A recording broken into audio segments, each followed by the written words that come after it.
Thank you for downloading this podcast. Subscribe on Apple, Google Play, and everywhere else. Thank you for downloading this podcast.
All right, welcome to Patriots Unfiltered. It is Tuesday. Good, Fred. Here You got at that Gillette right. Stadium. I had to think because we're a little bit screwed up this week because we're thinking about London. We're going to be leaving He's on Thursday London. The night. time is now Yeah. seeping into the dates. But I did have to think. We didn't have an open because Matt Morrell screwed it up. I'm going to blame Matt, Oh, not Jules. Nice, But nice No. rocket shot to Matt. Jules is in the booth today.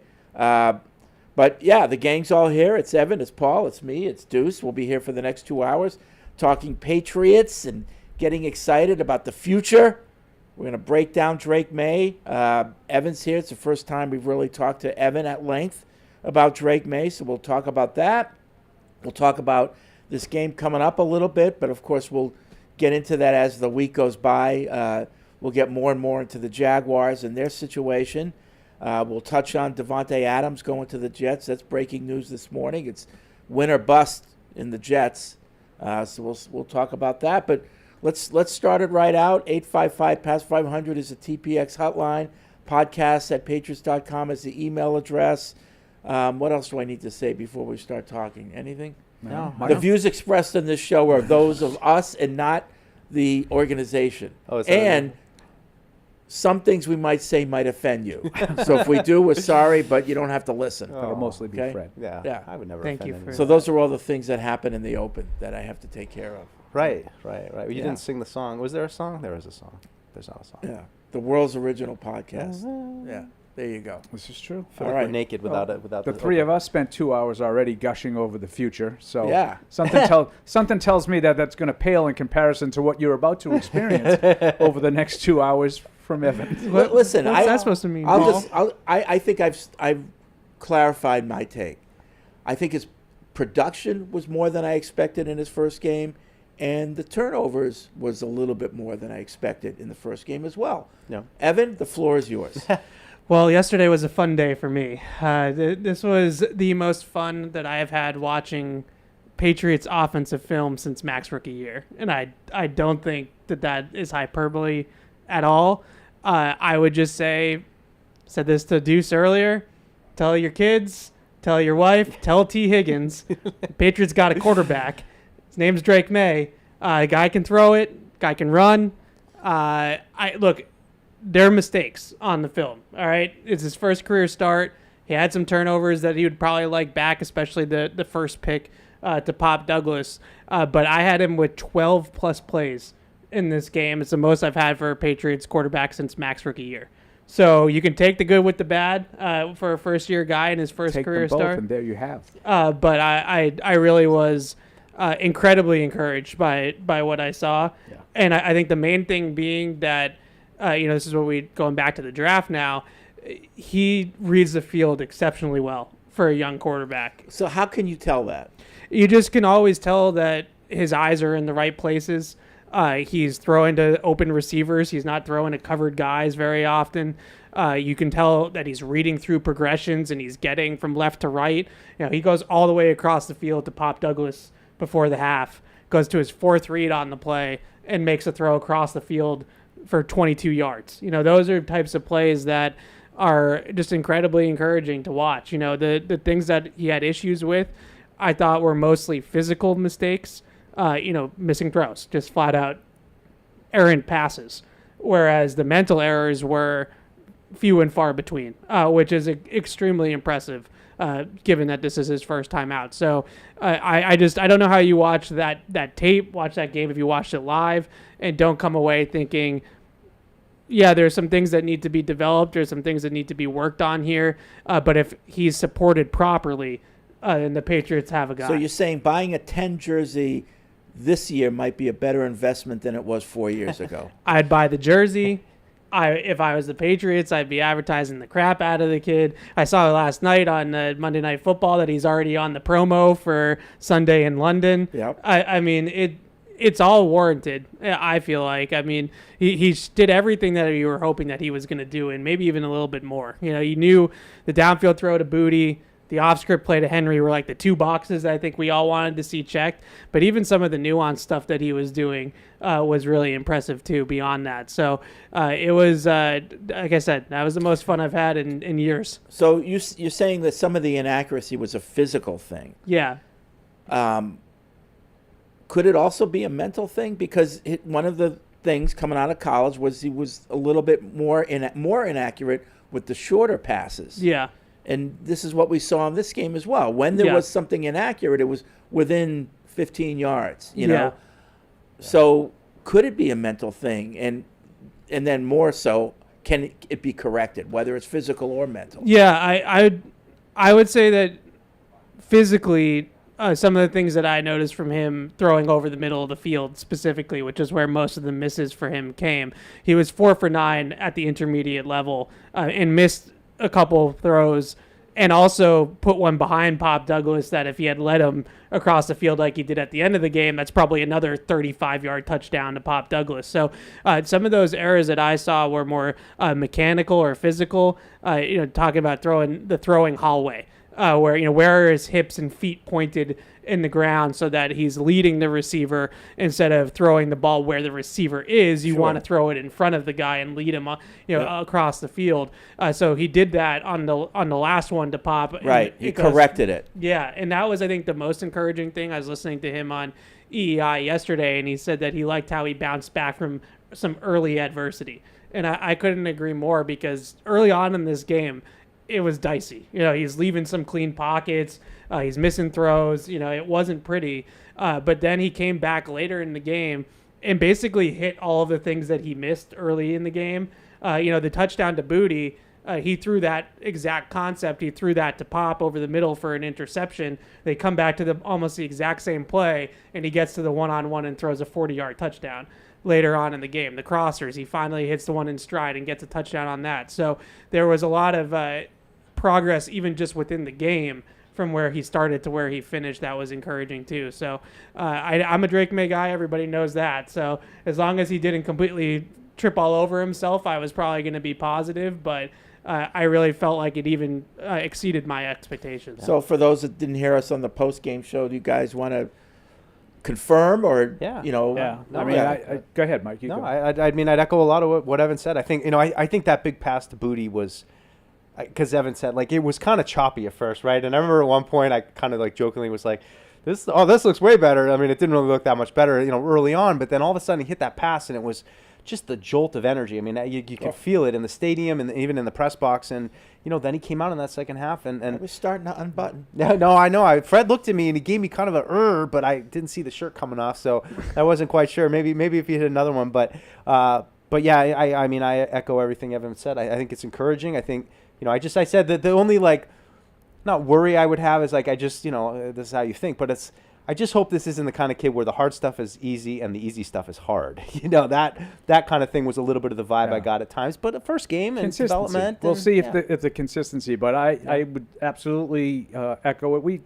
We had 2 hours on the post-game show, and you're right. I mean, not everybody's the same listening, but we were all, all 4 of us were very encouraged by the differences in the passing game. Like, you had a semblance of, it was 3rd and 9, and you didn't say, well, they're going to have to run a draw or, just, throw a little short pass short of the sticks. But because you had a quarterback that was extending plays, he was getting out of the pocket both as a runner and as a thrower, which I thought was really encouraging. And it wasn't all that. It wasn't all off-script plays. Yeah. The play, like I knew that he could sort of buy time and maybe flip one to Hunter Henry for 30 yards, okay? Off platform, kind of broken play. That's a huge play. If you have a really good offense, those are huge plays. Josh Allen makes them all the time. That's why the Bills are so dangerous. Those are huge plays. I wasn't necessarily looking for those in his first start, but there was a play I want to say in the second quarter, like the plays before the touchdown to Booty on the touchdown drive that impressed me far more than the touchdown to Booty. And there was like a little 13-yard out to Booty. I don't know. I'm saying Booty a lot here. I don't like that. I forget which drive it was, but just in the fourth quarter. It was my whole the NFL play thing, and that's to me what I come away with most excited. That's the stuff that all the experts told me he needed a lot of work on. His footwork isn't here. He's not always on time. His progressions don't always look right. I knew that there was some accuracy issues. And we saw some of those on Sunday. But I thought he did a lot of things that the so-called experts told me he couldn't do, even though I saw them when I watch admittedly, I'm watching highlights in select games. So I'm not watching every play of every game the way these guys do for a living. But I thought there were really positive signs in just the routine, looked routine at times. Yep. You know what I mean? Sometimes these guys are so athletic, they rely so much on their skills, and you watch them play, and you're like, well, he gets bailed out just because he's such a superior athlete. And I didn't think that a lot of his success was just because he's a great athlete. I thought a lot of his success was as they drew it up. Yeah, I think to piggyback on that, I just kept coming back to margin for error. There's some margin for error with him, with his athleticism, even with some of the footwork stuff. I mean, I don't think that crosser to Pop was, ideal footwork by any means, but he's just got an arm and he's able to get it where it needs to be, even if his feet aren't perfectly set. That's something that's been missing around here for the last couple quarterbacks. There's no margin for error. It all had to be perfect, always. He seems like the kind of guy, when he's on the run, he's able to keep his shoulders square so that when he throws the ball, it doesn't tail. Yeah. You know what I mean? Yep. It goes where he wants it to go. I like the throw to Henry, though. I mean, it was, it wasn't quite a no-look pass, but he kind of looked him off a little bit, it was all of a sudden he kind of came back to it. I thought that was a great play. I thought that throw in particular, the best part about that was the throws he didn't make initially in the progression, because they're running stick. We like stick. I like stick. They're Brady likes stick. Yeah, so they're running stick, right? And they have big stick and little stick. And on both sides of the field, it's covered. And he doesn't throw into coverage, where a lot of young quarterbacks, they throw that out against that cover 2 corner and it's picked off and it's a pick 6. He held the ball, recognized that they had it covered, and then he improvised. It wasn't like he just immediately went into improv mode. He kind of let the progression go out, realized he had nobody open, and then it's, okay, now I go make a play. And that's just something that this offense didn't have. In that situation, that's a throwaway, it's a sack, it's whatever. Now they have a guy that can go out there and create something out of nothing. Yeah. And they get a 30-yard gain on a play 2 weeks ago that would have been a sack. And that's just such a big difference for this offense. But you mentioned the out, little pump fake on the flat corner, and then he throws it to Kayshon Boutte in the cover 2 hole. Those types of things are all over his North Carolina tape. And I just didn't understand why it was always, he's got a ways to go and on the details and this, that, and the other. He was pumping guys. He was moving guys with his eyes. He was doing all these things at North Carolina that he just wasn't getting credit for. So now you see it at the NFL level, and I just say it's a tough day for the Orlovskis of the world that are telling us to sit him for 3 years. Right. Right. And he's not ruined.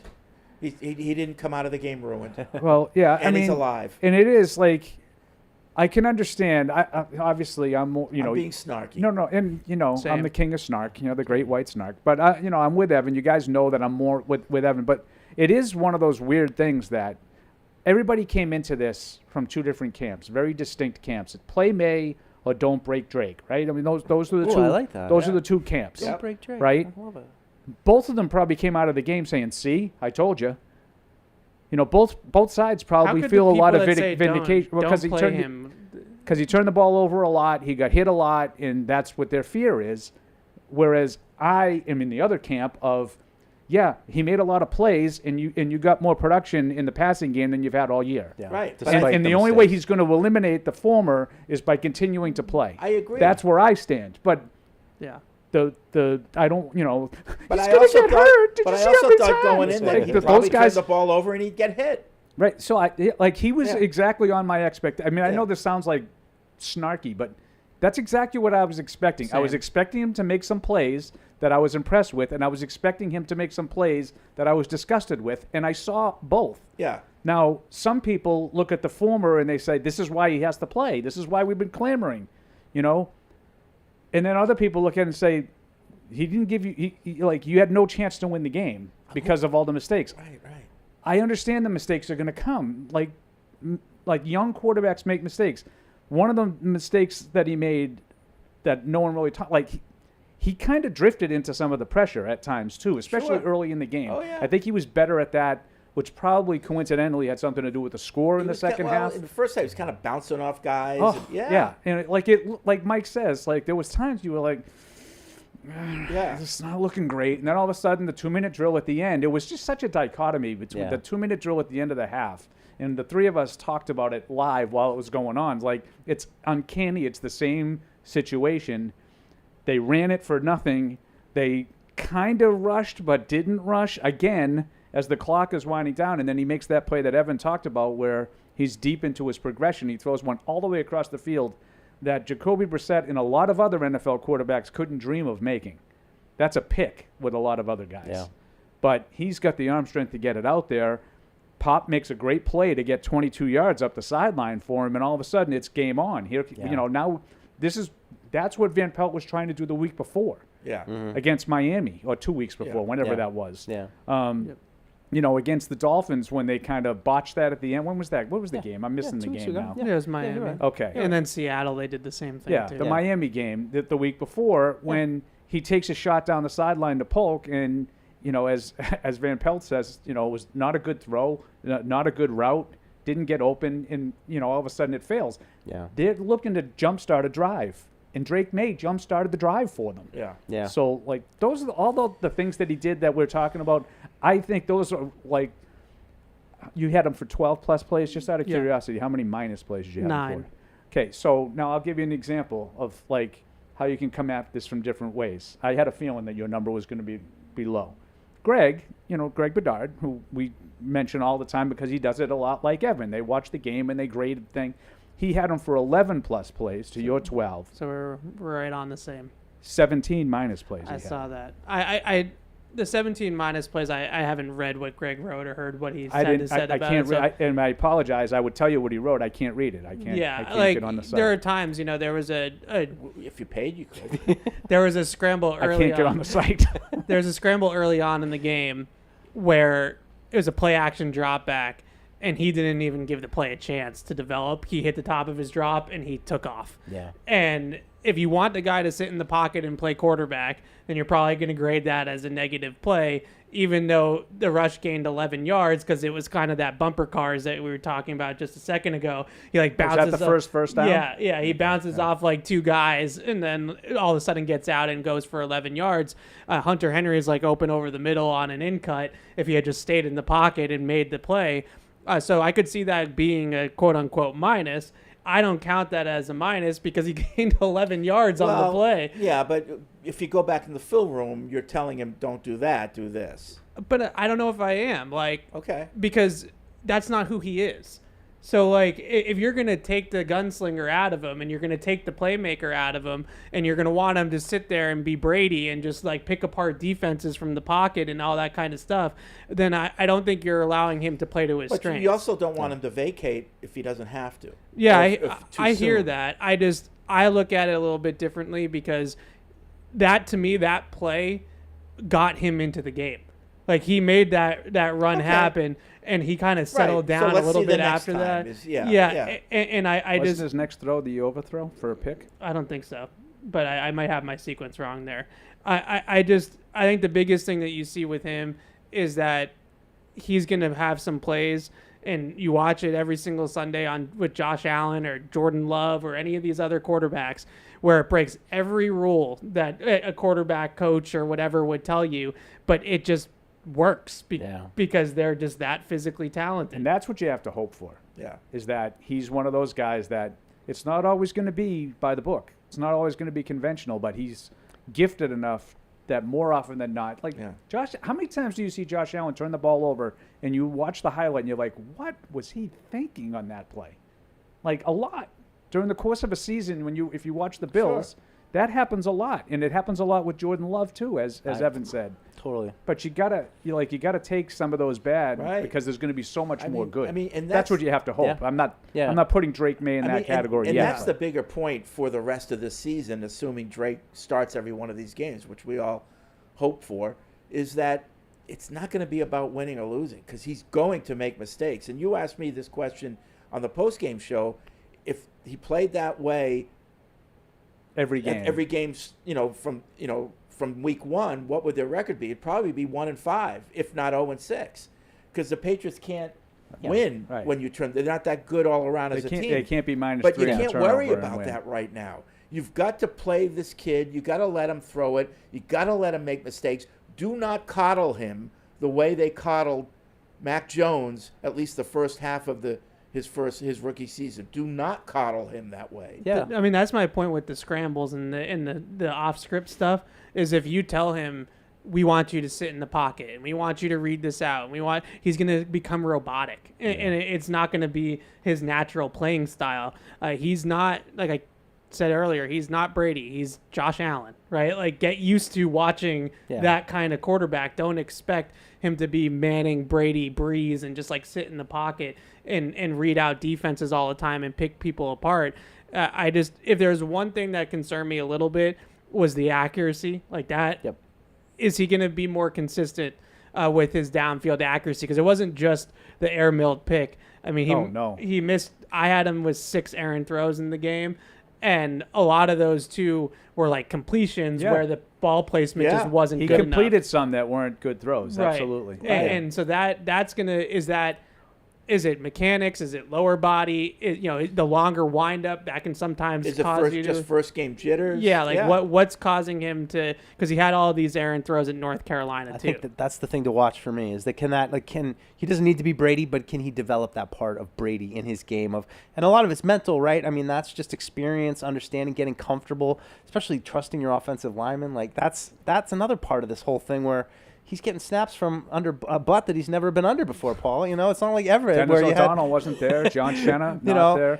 John Shenna's not walking through that door. So I agree with everything Evan said. I think each quarterback is so interesting. Like we've watched a couple rookie quarterbacks now, and you kind of see what they're good at and what their holes are, and you say this is what they have to develop in their game, and that's what I'm so interested to watch going forward for these last 11 games. Like, really, can we see the development of him just getting a little more comfortable in the pocket, that's what you're talking about though. Take the layups, take the easy stuff. But that's what he has to figure out, I think. You mentioned pocket. You don't want us sitting in the pocket. It would be nice though if he had a pocket to sit in, and we do have to address this offensive line situation because it's going to affect his development. It's going to affect how he plays the rest of these 11 games, assuming it doesn't get so that we're, bad. We're watching all of that stuff too with Maye and seeing how he progresses, and you're also going to have to watch to see how the other teams progress against him because, as an example, I don't know how you guys felt, but the last thing in the world I was expecting on the 40-yard touchdown was a go route. Yeah, Houston too. I thought they were going to throw something short over the middle, play for a field goal, and say, hey, that's a nice scoring drive we put together at the end of the half there. And all of a sudden, they get a one-on-one on the outside, and Stingley's caught completely flat. And he's a good player. Booty beat a really good corner on that play. He just caught him completely flat-footed. They were even at about the 10-yard line. He ran right by him. So now, to your point, Fred, does that make you less easy to guard, but now you guard them in a different way? You defend them in a different way. I hope so. How do all those things get adjusted? That's the key to me, though. They were allowing Demario Douglas to run unencumbered across the field. Yeah. How many times? 4? More. 4 times? More. 5 times? Well, more. And they're going to cover him now. You have to because now you have a quarterback that can get the ball to him. Like people say, well, if he had hit that first one, he would have had 2 touchdowns. If he had hit that first one to Douglas, they probably would have guarded him differently the second time. But this to me is the whole key, though. We've spent the last 3 years talking about they're easy to defend. Right. You get up on the line of this is all scrimmage. good. Okay, so This now we're is all pushing good. them back. The more We can things- run. We've got Well, I'm light not necessarily boxes. saying The more- pushing them back, just defending them differently. Like but that's Demario okay. Douglas didn't go down the field. Yeah. He ran across the field with nobody on him, That's okay. like 5 times. The more the reason why they're easy to Shaking the guy defend is out because of they his shoes. showed they couldn't the do touchdown these things. is unbelievable how fast he beat the guy off the line Yeah. on the touchdown. But now you say, like, okay, he has that, and this guy's going to get it to him. So I got to maybe play a zone, or I got to maybe. I love that's it. my- I love what you're but the saying. You got to more do thing- some different The things. defense has to think about something. exactly. Correct. The more- Amazing. Correct. more- I'm not necessarily talking about No, backing I them know, up. but I'm it's talking just about anything. They're not just, I don't know, line up. for the first time, really, Yeah. since Brady left, there might be an adjustment to the way Yeah. the secondary has to play. But And that's fine. Yeah. That's great. The more things you show that you can do, the more they have to worry about. And then it's up to the quarterback to find out, okay, where do I go? Because he's got more, now he has more things to think about because the defense is has him on tape. But it's all good. It's Yeah. all good. And what does it look It's like? good, but I think my fear is this is where the sprays come into play. Right. Because if he's going to start to see a lot of zone coverage, which is I think you cannot play man-to-man against this guy. Like you just can't. He's going to tear you apart if you sit in man because his. Well, you can if you can rush him in 2 seconds. But his downfield throws are too good, and he's too mobile. So you're gonna put yourself into a blender trying to play man to man against him. So they're gonna start to play a lot more soft zone against the Patriots. And the question is he going to be able to take the underneath stuff consistently and not have the sprays on the short and intermediate throws that he had in this game? Because if he starts spraying the ball all over the place, then they're just gonna sit back in zone and make him pick them apart from the pocket. That's where he's gonna have to adjust because we'll see it this week with Jacksonville. Like they play more cover 2 than any team in the league. So they're going to sit with those 2 high safeties, and they're going to say, if you're going to beat us, it's going to be at the short and intermediate level. You mean teams are going to have to treat the Patriots offense like a real NFL offense eventually? A little bit. Correct. Okay. All right. Yeah, I think the one thing to Deuce's point is, does that open up the running game? Yeah. Because now you'll have 2 guys, deep. You have those lighter boxes. Like maybe now you can sequence the run game off of it, and that would help, alleviate some of the stress. But I'm just thinking about he has Jermichael Hasty on a hitch route, and he throws it just nowhere near him, like in the 3rd row. Yeah. And it's like, if those are the types of throws that everybody's going to force him to now make, is he going to be able to make those Now, consistently? I do want to temper it. I think we're not there yet where other teams have to fear Drake May yet. If I'm an opposing defense, I'm still treating him like a rookie quarterback, and I'm daring him, and I'm going to, confuse him. But it's a little something to think Yeah. about. That's Oh, all, yeah, that's it's all I'll say. eventually It's a we'll little get something there. to But think this We're is not my there point yet. about both camps are Yeah. claiming victory. They scored 21 points. Yeah. It just looks so much better because. Oh, yeah. like, as I've used this line a few times, Ev. I'd rather lose 41-21 than 24-3. Right. That's just a me thing. Yeah. I understand it's the same. You didn't have a chance to win either Right. game. I get it. If you had I'd rather lose while scoring at least some points. Right. If you had, same picks and same inaccuracy, and they only scored 3 points, then that camp would really be all over it. But he had production.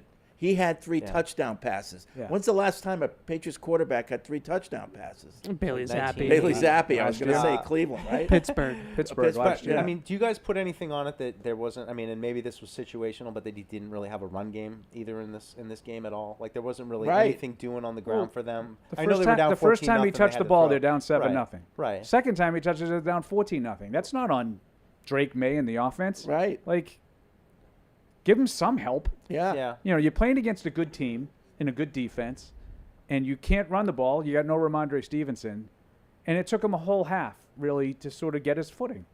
Yeah. And I think that's what That's all. frustrated Jerod Mayo after the game. And he was kind of, real visibly upset with his defense because, man, if we could just play the kind of defense I think we can play, we'll get to your we defense. might have had a Are chance Are to we gonna win do this this right game. now? Because I was enjoying It's that not first gonna be half quite hour as of May. enjoyable. No, I will get to your defense. Don't worry. But the one thing that I would just, not the run game necessarily, but Houston played pretty straight up in this game.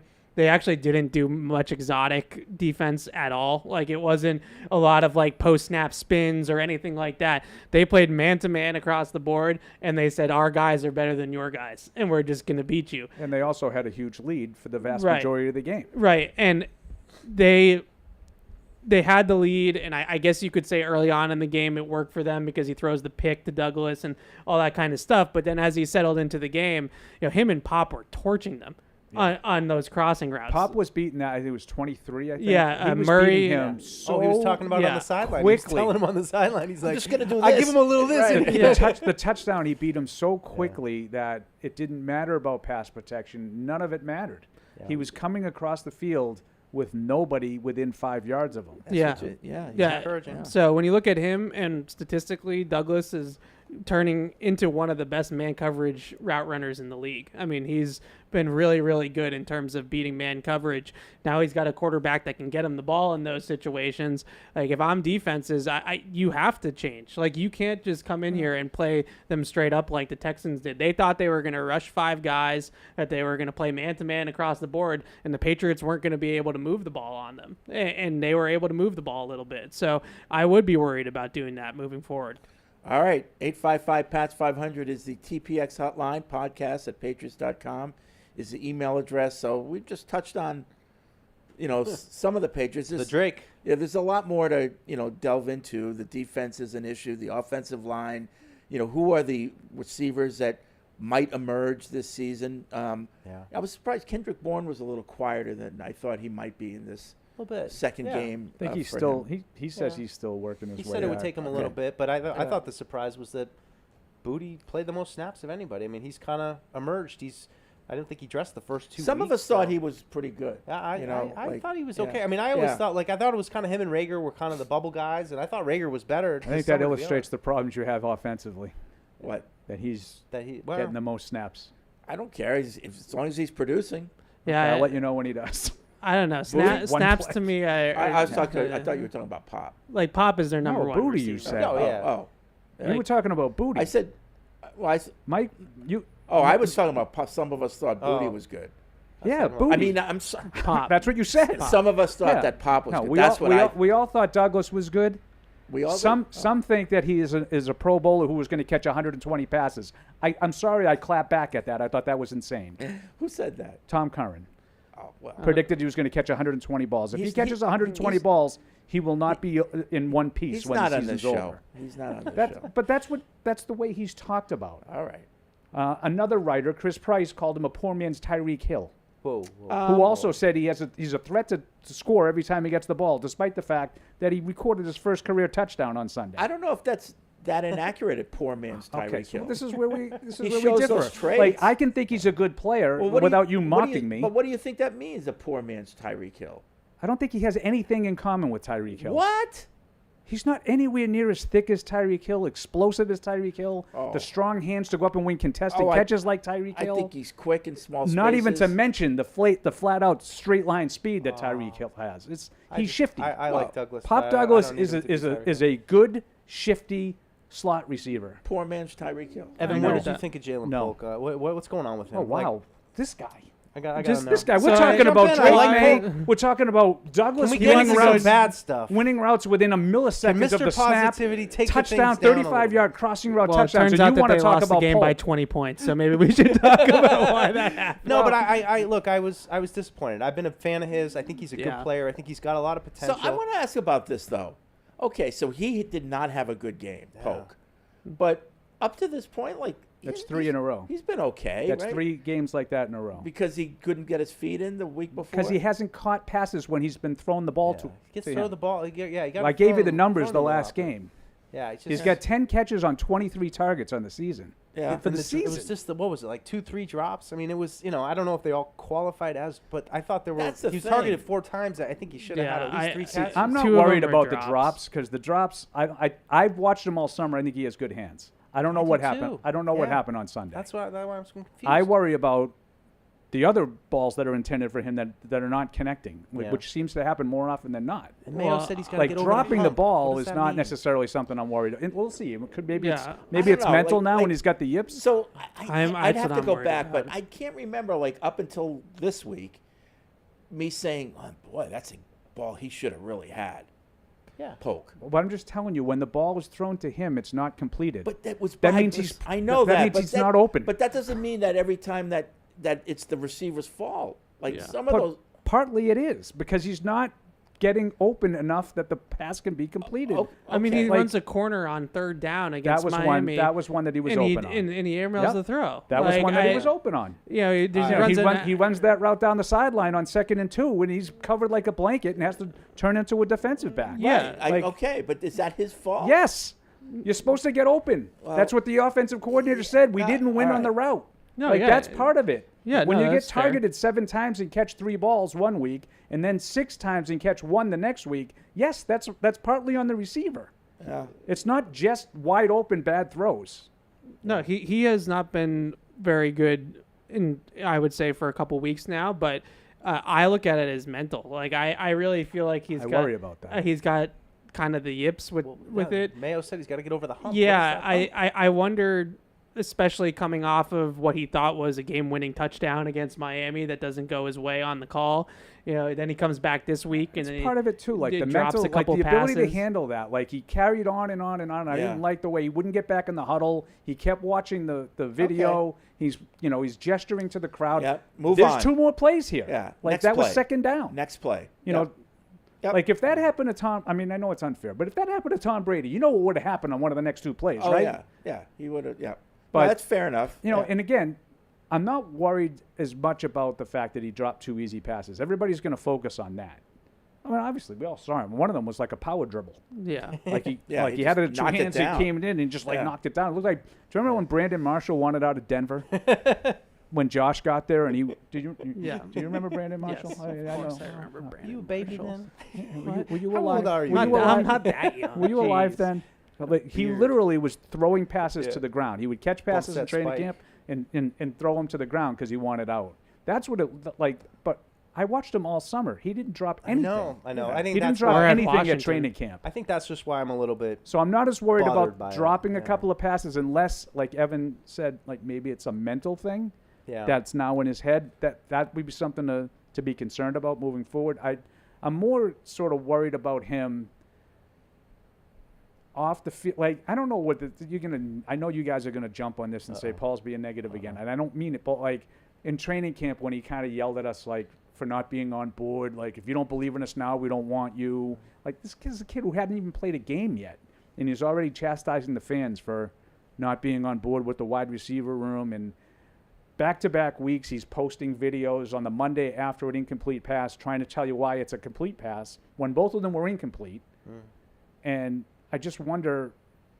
Yeah. Like, No, from a I'm not going maturity, to push back on professional that as you might standpoint. thought I would, and I really like the kid a lot. I mean, I liked him since I like the- watched him at. I keep on calling him a Washington. football player. I like a lot of him. I don't like him as much as you, Mike. Yeah. No, you don't. I'll No, I admit. know. But I like a lot of what he brings physically to a football team. I think he's a football player. I think the bigger issue is, and it goes back to kind of the booty of it all, was, and Evan, you said playing a lot of snaps doesn't necessarily mean much, and I do think it's a reflection, kind of to Paul's point, of that they're not really getting production from the other guys. And Douglas, you like, and Bourne's coming back, and I agree with Fred's point earlier, saying he Bourne wanted will maybe get- a little yeah. bit more. He'll get there, I hope. But I think I'm just looking then to Polk, saying, you're the guy. You're the second-round pick. You're the one who needs to Out of those, you want him to be the third right. one, You and want right him now to he's not. compliment Douglas, and and you want him to do it for Maye because you think this is a guy who's got some size and is able to bring a different element to Douglas. You want and him his to develop quickness a in the middle. chemistry So with with the guy. Polk, I just want again, I know how sometimes I get perceived, and I am not giving up on Jalen Polk. I've heard a little of that this week on my shows. Yeah. Not necessarily my show, Mike and Tony, because I haven't really heard them because they had a Bruins game yesterday. But some of the other guys are like, "Oh, this is another second-round bust," and I'm like, "The guys played jeez. like they've Oh, played Danny. 6 No, you games. Like, can we give him a chance to sort of have some success, have some failure, see how he reacts? Yeah. See how he fights through it. Like Tyquan Thornton made some plays early on as a rookie. Remember the game in Cleveland with Zappe, sure. where all of a sudden it looked like, hey, this guy might have something, Yeah. and then he never built on that. Right. And then it sort of steadily declined. Let's see if Polk is different. Maybe he's having a little bit of a rough patch here. Maybe he responds and catches 5 balls next week, Yeah. and we're all having a whole different conversation. It's I'm not just giving very up on weird. Polk. Yeah. It's very weird to me because his film is the absolute opposite of what I expected it to be. I expected him to make those catches, but not get open. But he's getting open. He's not making the catches. Right. And it's like really bizarre. Just watching him at Washington, I just expected him to be like this contested catch, over the middle type of receiver and be able to win in traffic and make those difficult catches. But hasn't been the case. What the problem is, he's getting open. Like he gets open on the game-winning touchdown. Like he's open. Mm-hmm. He just doesn't make the catch. He got open early on in this game on a go route on the throw to Douglas, the first interception. He's got a step on the corner on the outside on the go route, and Drake just didn't get to him and threw it over the middle. Like he gets open on film. And now he's not catching the ball. And it's just like that was the exact opposite of what I thought. Maybe that switches next week. Maybe maybe he makes a couple of those catches early on, and it's a whole different. It's a really good conversation. Mentality. That's why I kind of threw the hammer down just to talk, because I was curious what you guys thought about it. All the really interesting points everybody made about it's just there's something not quite right, and I continue to really like the player and think that he can contribute. And I'd expect at some point, with all the work that him and Maye put in this summer together, and you know that Maye right now feels like, I got to get my guy going. I got to get this. You feel like there was a connection between them this summer. Hopefully they're able to do it. Some of that mental stuff with Maye too. Back to him, because that's all I care about. We haven't finished that. But with you were talking about the practice and all the work he did with Polk and stuff like that. Do you remember like some of those late practice got to have it plays on the goal line, the red zone plays? To him, and there was to Booty as well, and I wanted to just bring it up because it was like he would almost always talk afterward. He goes, like Polk would say, well, he looked at me and said, I'm coming to you, because pre-snap he would recognize the coverage or whatever it was. He did the same thing with Booty on a red zone thing. He gave him an opportunity, and that's to me what the most impressive part was when everyone was talking about some of the things you saw mentally, like doing the right thing through his progression. He recognized on the touchdown to Booty what it was right away. Yeah.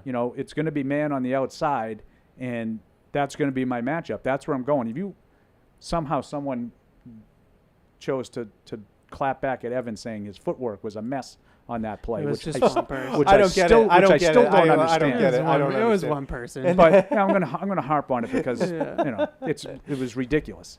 But the fact that he's able to, that's the stuff that we talked about that separated Brady. Just how many times. Now, I'm not saying that doing it once means you're Brady. Obviously, it doesn't. But that's the kind of stuff that I would be excited about. Like, his near turnovers, I know he had 3 turnovers. He had some others that were kind of loose. But it wasn't because he was throwing into double coverage. It wasn't because he was misreading things. He was making the right decisions. He was making 100%. some inaccurate throws at times, which put the ball at peril at times. Yeah, which is not good. Bad. I'm not saying that's good, but I would rather that. I'd rather him overthrow DeMario Douglas and get it picked off than have him throw into a defensive team meeting and get it picked off. The result's the same. Right. But I would rather have the first than the last because or you can not work see with a that. guy and just throw it to somebody. You know what?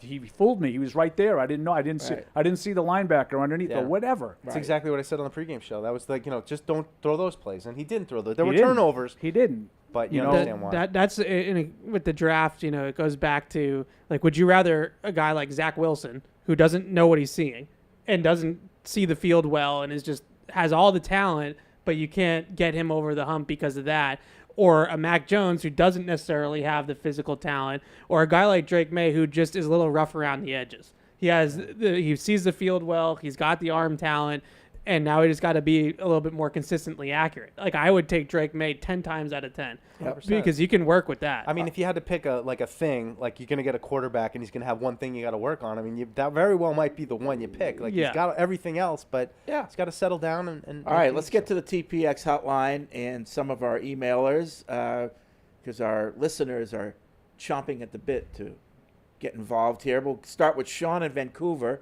What's up, Sean? Hey, everyone. Hey, I think Matt has been getting better every week on the pre- and post-game show, so shout out to him. Who will get better faster, Polk or Matt? Well, I think Matt, unfortunately. Okay. But all right. Unfortunately, yeah. Okay. We might have a treat for you, you listeners, this week on the pre- and post-game show. Yeah. What's going to happen? We have a special guest. Special guest. Special guest this not week. Necessarily new. but special. Giving a lot away there, Paul. It's already coming back. I don't know. Hey, Mike, on the What? No. 8:15, by the way, 8:15 a.m. Eastern. Don't miss it. Condensed. For the pregame. that's Breakfast at 5:18 Wimbledon. for me. Yeah. Anyway, Mike, on the pregame show, maybe by the number 16 you meant Jim Plunkett. And There you going go. back to the early 70s with that throwback uniform, the Pat Patriot at midfield, and Drake May's first touchdown was a deep pass to Booty by Darryl Stingley's grandson. So there was all this nostalgia with that play. We're all encouraged by what we saw from May on Sunday. But my question is, will he make progress next week in London?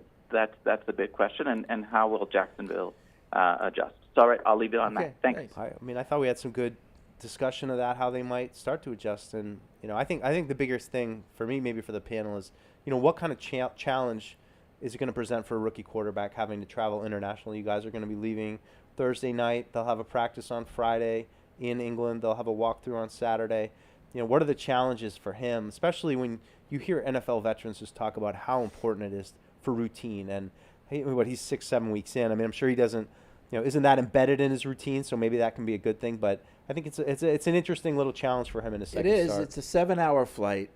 I'm hoping, including myself, everyone gets some sleep because. Is it that long? 7 hours? Yeah, that going that way. That's what they said. 7-hour flight. How long was Germany? Yeah, I felt like Germany was 7 Germany's like hours. 7 I hours. No, Germany was 8. felt like this is 5. Yeah, but so it's a long flight, and then you have the time change going forward. So you get off you get on the plane. It's like 7:30 here, p.m. And you get there. They don't get to the hotel till 9 o'clock in the morning, England check the time. So map with you go Fred. right into it. So if you're going to get some sleep, it has to be on the plane. So it makes it tough for everybody. I was so jealous. I forget which player it was, but somebody was like, "How was the flight?" He's like, "I don't know. I conked out in Boston. I woke up in Germany last year." Good for him. That was for your him. boy. But a lot of people, and we'll talk about this. Do the Jaguars have a distinct advantage because they've been in England the whole week and they played last week and they stayed? And they're but pouting. that could also have a disadvantage because, we eating knew, crumpets, when like, you have this those is- 2 games on the road and you did you stayed out there like we did last couple of years ago. It's a little By different the in end, training camp, though. and Yeah. the No, players this was are like, regular "Oh, season.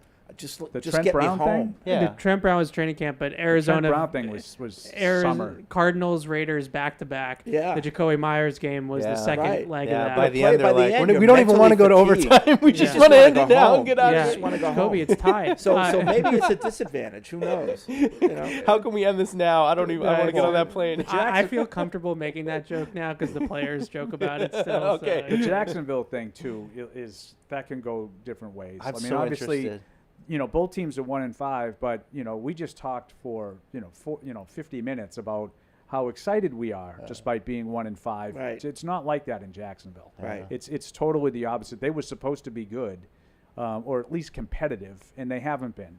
And I don't know if you watch much. If you check out Red Zone Paul in the pregame show, there was just an immense lack of effort on Jacksonville's part defensively in the second half of the game. I thought they came to play. I thought that they were the better team for the better part of the first half. They dropped a couple of touchdown passes. Gabe Davis had a really bad drop touchdown. They ended up having to settle for a field goal.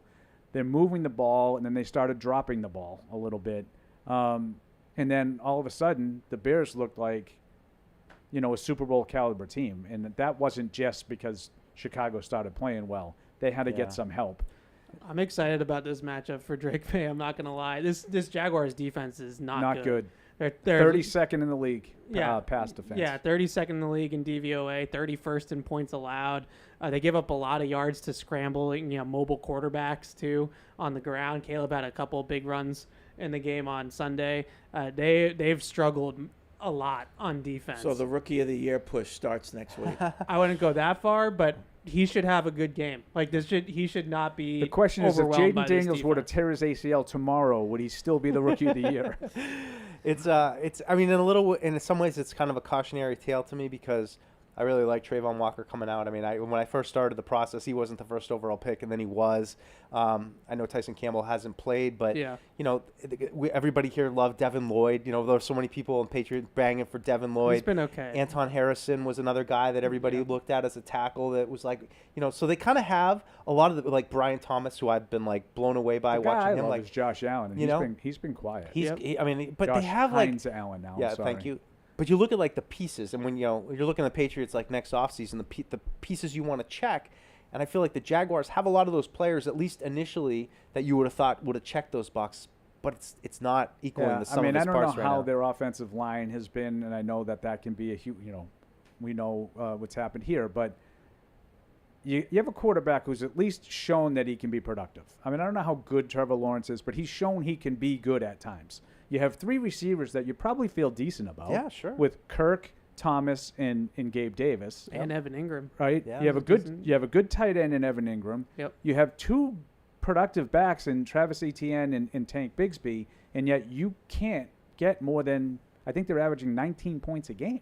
And you got a head coach who's offensive minded, right? Yeah. Won a Super Bowl. Not a tight pants guy, though. No, he isn't. He's not a tight pants guy. No, he's a visor guy, though, for sure. Yeah, but they are offensively. Watching the Chicago game, I don't think Trevor Lawrence is the problem there. Like I thought he played really well the other day. I watched a lot of that game. Yeah, I mean, granted, I haven't watched every game that he's played, closely, but he had 3 touchdown passes on one drive, and they dropped all 3. Them all. Yeah, I mean, I don't know what else you want him to do. They have 14 drop passes this season. And they're getting drop passes by, like, NFL. It's not like, you got some guy off the practice squad who's filling in. Gabe Davis. And, Gabe Davis paid and him big money, Brian Thomas and Christian Kirk should be, they shouldn't be dropping 14 passes combined. I mean, he made the booty throw to Gabe Davis down the right sideline. That was perfect. That was like a 40, 50-yard bomb right Yeah. on the money, and Gabe Davis just drops it.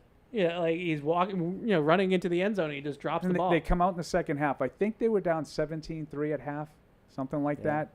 They come out, they get the ball. First play, nice seam shot to Evan Ingram for like 25 yards. He fumbles. Yeah. Like as he's getting tackled. Like they just couldn't get out of their own way. Yeah. And I know that Lawrence hasn't been good.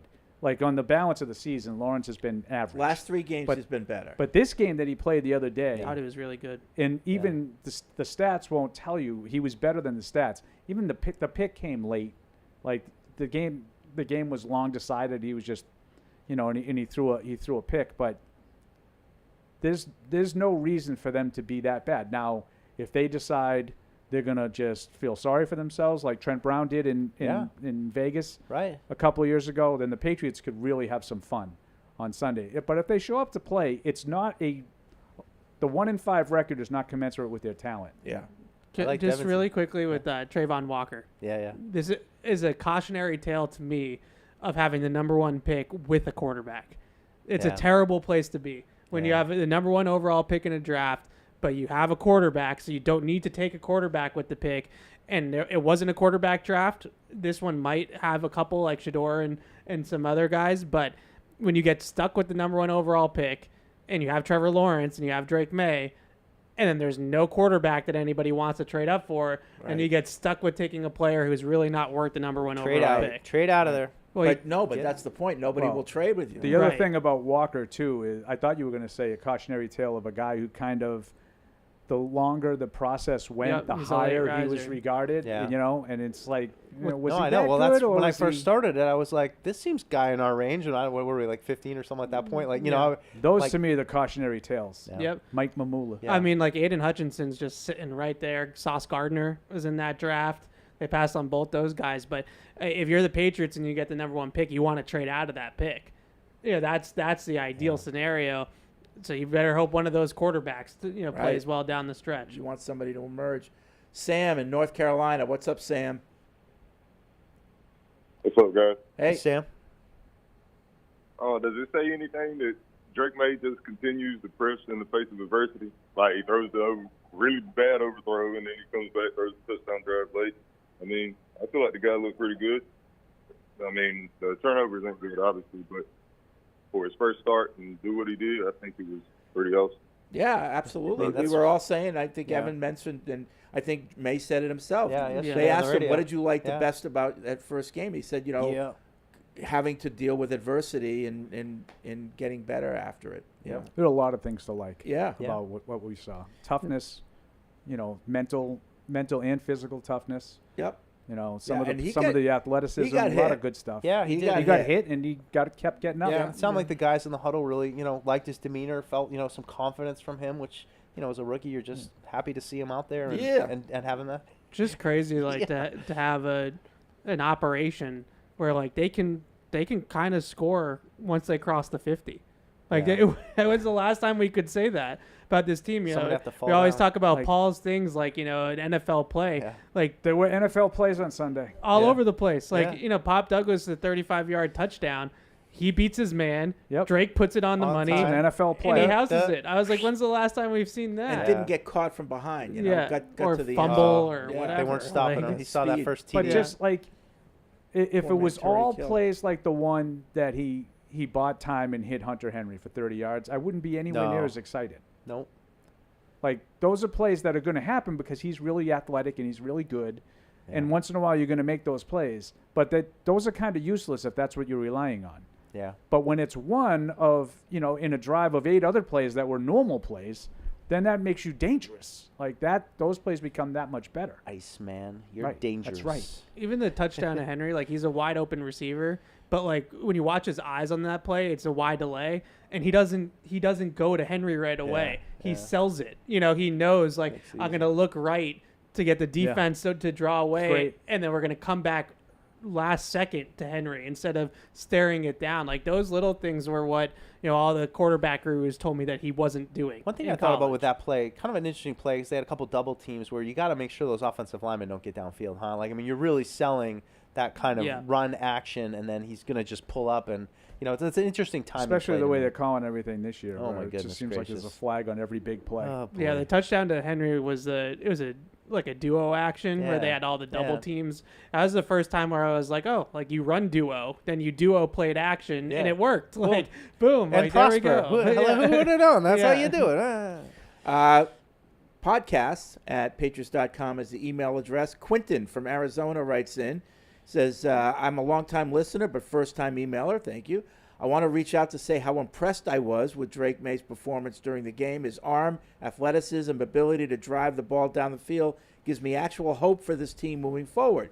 Given his performance, what other position groups do you think the Patriots should focus on in the upcoming duel? Listen, I mean, Well, can we Well- talk about your defense now, Mike? Oh, jeez, Danny. Because, Do we have to? it's. I think quarterback is the only thing that's off the Let's table. go back to quarterback. Can we talk about your defense? Yeah, just Can I ask Evan one small question? It's kind of like a yes/no, and then we can get to okay. the defense. I'll allow it. The driving the ball downfield. Obviously, we all saw the 40-yard play. Yep. Do you have the numbers, like his average air yards or whatever per attempt, or how many passes traveled beyond, say, 15 yards in the air? I don't have it off the top of my head, but his air yards per attempt were season high for a Patriot quarterback. Oh, yeah. I mean, It was also the highest air yard per attempt against man coverage. It was the highest passer rating against man coverage against the blitz. this is for the Like, Patriots? Yeah. Okay. Like, I just was wondering, like, now that we have an NFL offense, or we hope, quarterback. we We hope have an that we NFL do. quarterback. Let's not get carried away. That's true, because they really weren't all that productive. Yeah. I was just wondering how that stood in comparison, to other teams, which I haven't Yeah. really spent 5 seconds comparing to, Yeah. to this point. No, I don't want to take the show down with No, you're, lamenting. we got to talk we about your we got to defense. talk about the defense. No, it's and again, injuries, yada yada yada. But at a certain point, you got to start to play better. And I don't know what point, Paul, in this summer, like we said, 2020 defense, like that. That's kind of the vibes you're getting. That there's at least a handful of spots where there are just guys there right now, and guys who aren't really progressing or getting better. And you saw with the big explosive run plays. I mean, go back 2 weeks ago with Jacksonville, they had some, Bigsby had like a 65-yard. I mean, they had some big plays on that on the Bigsby has ground. been their leading rusher. So and I know that it looks like Yeah. ETN's probably not going to play. That's the with a stuff that hamstring scares me. problem. The big plays. They the- got to cut down on those. I mean, Jerod summed it up. It's tackling. It's run fits. they're These are missing things Bentley. that you're. I mean, 100% they're missing Bentley, but at the same time, it's like, was Bentley that much and it's of been everything? And it's been 4 weeks. Right. Like, I understand, you're scrambling around without a guy who was a good run stopper in the middle, but you haven't been able to fix it. No. Like, why? Why hasn't it gotten any better? And it's not just the individual players. It's the team defense. That doesn't look quite right. And situational and team. Like, and this is something I got kind of annoyed last week, Mike. I remember sitting next to you when DeMarcus Covington was talking, and he's citing the numbers, like and I forget exactly what Miami went on third down, and I'm like, yeah, well, the game deciding drive was a 15-play drive that didn't require any third downs. Like, they had like one third down conversion on the Christian Ellis pass interference, after midfield, which doesn't count in third down conversions because it's by penalty. And that was it. And that was it. Like, the rest of them, like, you didn't stop anybody. So why are you citing this number that's good when you didn't play good defense? And this week it was even more accentuated. Again, I think they were 4 for 11 on third down. So it wasn't a horrible performance on third down, but the other team scored 41 points. Oh, yeah. Like, you had a couple of spots that you were put in that were bad spots that you handled okay. Like, I think after the pick, they forced a 40-yard field goal that the guy missed the chippy, but that was good defense not to allow a touchdown, And I think they had another field goal that was basically a 4-and-out. Like, they took over in field goal range, and they didn't even allow a first down. Yeah. But there were others that you took over on like the 29-yard line and it took them 2 plays to score a touchdown. Right. Like, I understand you were put in some bad spots, but you are allowed to stop them. No, and I think that's what's like frustrating is that there are moments where you're like, oh, there it is. Like they had a couple of those kind of possessions defensively, but it's just not consistent enough. And certainly not in the key moments. Didn't you feel like, and I know like Mike got mad at me. This might be the first time this happened. Mike got mad at me in the middle of the fourth quarter because I was in full, this game has been over for a half-hour mode, and Mike still thought it was competitive, and I remember I inadvertently kind of made a mocking laugh, and I think Mike got mad at me. But it was right after the touchdown that the Patriots scored to make it a 13-point game, and I believe it took Houston about 44 seconds to go 65, 75 yards for a touchdown, and it wasn't really a competitive drive. The last 54 of which obviously were the run, but to me the more telling play was the 3rd and 5 that was completed like so effortlessly over the middle. I think it was Tank Dell. Yeah.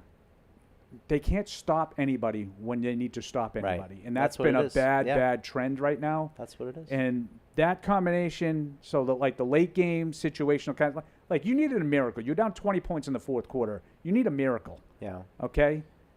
You can't even get to the point where we're even close to getting the miracle because you give up the touchdown that immediately restores the 20-point advantage. Right. Like, let alone, like, hey, you know what? Let's put some game pressure on them here and make them have to get a first down to close this game out. Nope. No. Yeah. Nope. No, I didn't know. But the bigger thing to me is the way they start these games.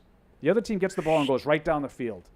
Then they get it again and go right down the field again. Like, you can't be down 14-0 in these games and expect to win, especially against good teams like Houston. And they were close to getting a stop there a couple times. I mean, they had some third downs and the penalties. But and field goals, ticky-tacky. right? Stops. Which but again, like, that's another thing where I'm like, that might happen first drive of game. The team comes out with a good plan. They go right down the field. We saw with the old Patriots defense. Said it a million times. Then they get a times. stop. It's 3-0. Okay, this is what they were doing. Let's adjust. The next drive, though, then it's a 3-and-out, or then it's a punt. But I didn't get mad at you at that point. The only one I got mad at you at was on the Mapu Marcus Jones interception. And I don't even know if I should have gotten mad at you on that one because I think you were trying to make another point. No, because saying he was that saying the other one was a I pass thought the first Mapu interference was a bad call. The second one. I said it to Fred live. Fred actually, Fred's been having a really like uncanny like live. He's dying. That's what you get for being obnoxious. No, but Fred live goes, no, it's Mapu underneath. Live, because I was like, how is this on Mapu? And then I watched the replay. I kind of thought that was a ticky-tack call. Agreed. I thought there was more contact in the end zone on the play that ended up getting kicked. I didn't really think either one of them was interference. And that's why I wasn't right to get mad at you either. But if you were going to call one, I would have called the one in the end zone when he's like that's where I got mad basically at you. draped on his chest with his arms on top of him before the ball got got No, I thought it was good timing as well. I do too. I wouldn't have called it. I said that live. I wouldn't have called either one of them. But they did call one of them. Yeah. I think defensively, defensively they're 29th in the league in DVOA. They are a bottom 5 defense in the league, and I just can't get to it, the point where they have injuries, they're missing guys, but to go from top 10 to 29th in the league, like overnight. Like I can't get there that it's all the injuries. Like it's big injuries. Barmore, Bentley, Jabril Peppers' situation. Like those are big players in this defense, but you don't bottom out. Like you don't lose those guys and then that's not the difference between out. having a really good defense and the worst defense in the league. Yeah, and even on like the big touchdown run, like Duggar misses the tackle terribly. And it's like your big those other guys are hurt. You need Kyle Duggar, the newly named captain, to make that tackle as a safety is what he's supposed to do. And those are the things that just keep. Yeah, the last touchdown didn't bother me quite as much because I was kind of with Paul. Like other than Drake Bay going out there, the touchdown itself didn't bother me. There was the play before it that bothered me. But so easy. But the first big run, the 59-yarder, like I just, even from an alignment perspective, I don't know how they were expecting to stop that. Like they were tilted to the weak side of the formation, and they had the Texans just had the numbers. Like it's just simple stuff. They bring a blitz off the ball, and I don't want to assign blame because I don't know, but they leave Joe Mixon uncovered in the flat. So like the blitz gets home, but there's nobody covering Joe Mixon, so it's a 20-yard play. They got beat again on the same post-cross concept for a 26-yard explosive by Stephon Diggs that San Francisco killed them with 2 weeks ago. So it's repeat plays. Yep. It's like the same things over and over again, and they've completely cratered. So like, how do you not point to the coaching? Yeah. It's hard for me not to. Yeah, and I did. My memory was right on this one because it was like we're going back. So you're within 13. There's 9 minutes left in the game. The game is over for all intents and purposes. But you're thinking to yourself, and I know, Mike, this is what I thought you were upset about. Get a score, make a stop. But so you get the garbage time touchdown to get within 13. Yeah. Now make a stop and say, okay, I'm not saying, I'm just saying, right? Yeah. The first play, they dial up a beautiful little screen, tight end screen to Dalton Schultz. And Evan immediately points out, he goes, that play should have been a touchdown. I don't know how that, and you watch the replay, the ball literally hit Schultz in the face mask. I don't know how he didn't catch it. So you get that break to make it 2nd and 10. And you know how many plays they needed to go 70 yards after that? Tell me, not a lot. 3. Oh, that's not good. They ran the ball for 5 yards. They threw the ball for 11 yards, and then they ran it for 54 yards and a touchdown. Like, even after the other team is trying to help you, you still can't get out of your own way. That's not the part easy. That's frustrated. But you know what is easy? Bud Light. It's easy to drink. It's easy to enjoy. Bud Light is the official beer sponsor of the New England Patriots. And, of course, our friends at Bob's Discount Furniture, they tell us that the long fall-a-day weekend is almost here, and you can get ready for the epic Patriots-Jaguars matchup by hosting a cozy watch party with Bob's Discount Furniture, party-ready dining sets for your game day snacks, relaxing, reclining sectionals for your cheering section, Bob Opedic mattresses to dream about the next game. When you shop Bob's Dare to Compare Challenge, you'll find everything you need, and all for way less than the competition. So stop in and see how much you can save when you dare to compare with Bob's Discount Furniture, the official furniture store of the New England Patriots. All right, we'll take a break. When we come back, lots of emails coming in. We'll get to them here on Patriots Unfiltered. Whether you're in the game or betting on the game, you'll need a game plan. DraftKings Sportsbook, the official sports betting partner of the New England Patriots, provides you with everything you need to build your personal betting game plan so you can get in on all the action while practicing safe bets. Visit DraftKings.com/responsible-gaming to learn more about all the safe betting tools DraftKings has to offer. Hope is here, 800-327-5050 or gamblinghelplinema.org. Must be 21 plus. Play it smart from the start. GameSenseMA.com. Physically present in Massachusetts. See DraftKings.com/responsible-gaming for details and state-specific responsible gambling resources. Isn't it time to get exactly what you want? Welcome to Red Hot Deal Days from Verizon, where you get your pick of our best deals. Like My Plan, where you can pick the perks you want and save on every one. For limited time, bring your own phones to a Verizon store and you can get My Plan for our best price ever. Get exactly what you want in your phone plan and only pay for what you need. Bring your phones to your Verizon store today and get My Plan. These deals won't last. It's your Verizon. When someone accidentally threw away the school play costumes, oh no. Replacements were shipped with FedEx. And with picture proof of delivery, everyone could focus on the perfect opening night. FedEx, where now meets next. For residential delivery only.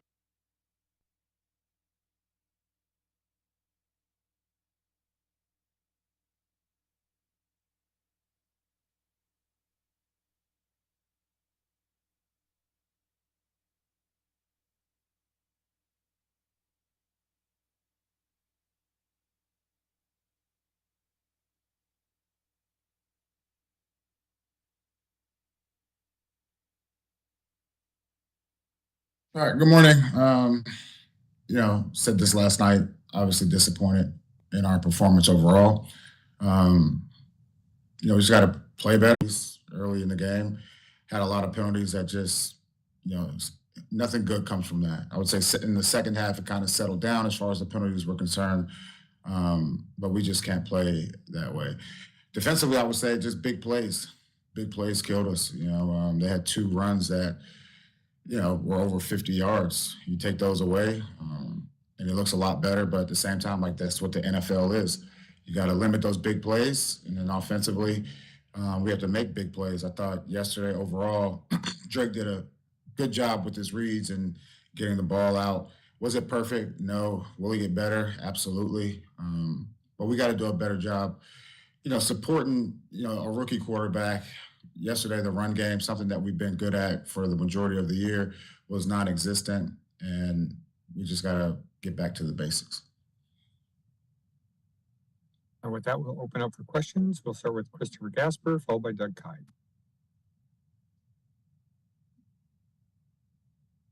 Chris, can you hear me? Christopher Price is here. Now, I don't know if Christopher Gasper's here. Oh, geez, I'm sorry. That's my fault. Sorry, Chris Price, sorry. Thank you, Stacey. I appreciate that. Jerod, specific to Drake's performance, I'm curious to get your opinion on what you might have seen from him after a rewatch of the game, what you might not necessarily been cognizant of or aware of in the immediate aftermath of Sunday's contest. I mean, we knew he could make plays with his legs. We knew he had a good arm and can really push the ball down the field. I would say the thing that was a pleasant surprise, he did take some shots yesterday. I think there were 1 or 2 where he got up a little bit slow, but just his overall toughness, I think, was on display yesterday. Thank you. Thank you. Doug Kite, followed by Mike Reese. Good morning, Jerod. I've got morning, Doug. questions for you. What made Ben Brown the right guy to start at center in that game yesterday? And then also, how do you feel like he performed? Look, this is one of those things I've never seen it before. A guy being able to come in here, after 4 or 5 days and become a starting center. So he did a great job. I would say he probably was our best lineman yesterday, and he did a good job for us. He did a good job all through the week during practice, and then went out there and performed pretty well. And I got another quick one. On Joe Cardona, I think he was listed with a calf injury on the injury report, but then I think that was updated to a personal reason. Just wanted to get some clarification on why Cardona missed the game. Yeah, I don't want to, talk about the exact incident. He had a family matter that he needed to attend to, and we allowed that to happen. Thank you. Next question, Mike Reese. And hold for just a second, guys. There's some background noise. I'm going to mute all lines, and then we'll come back on. Hang on 1 second.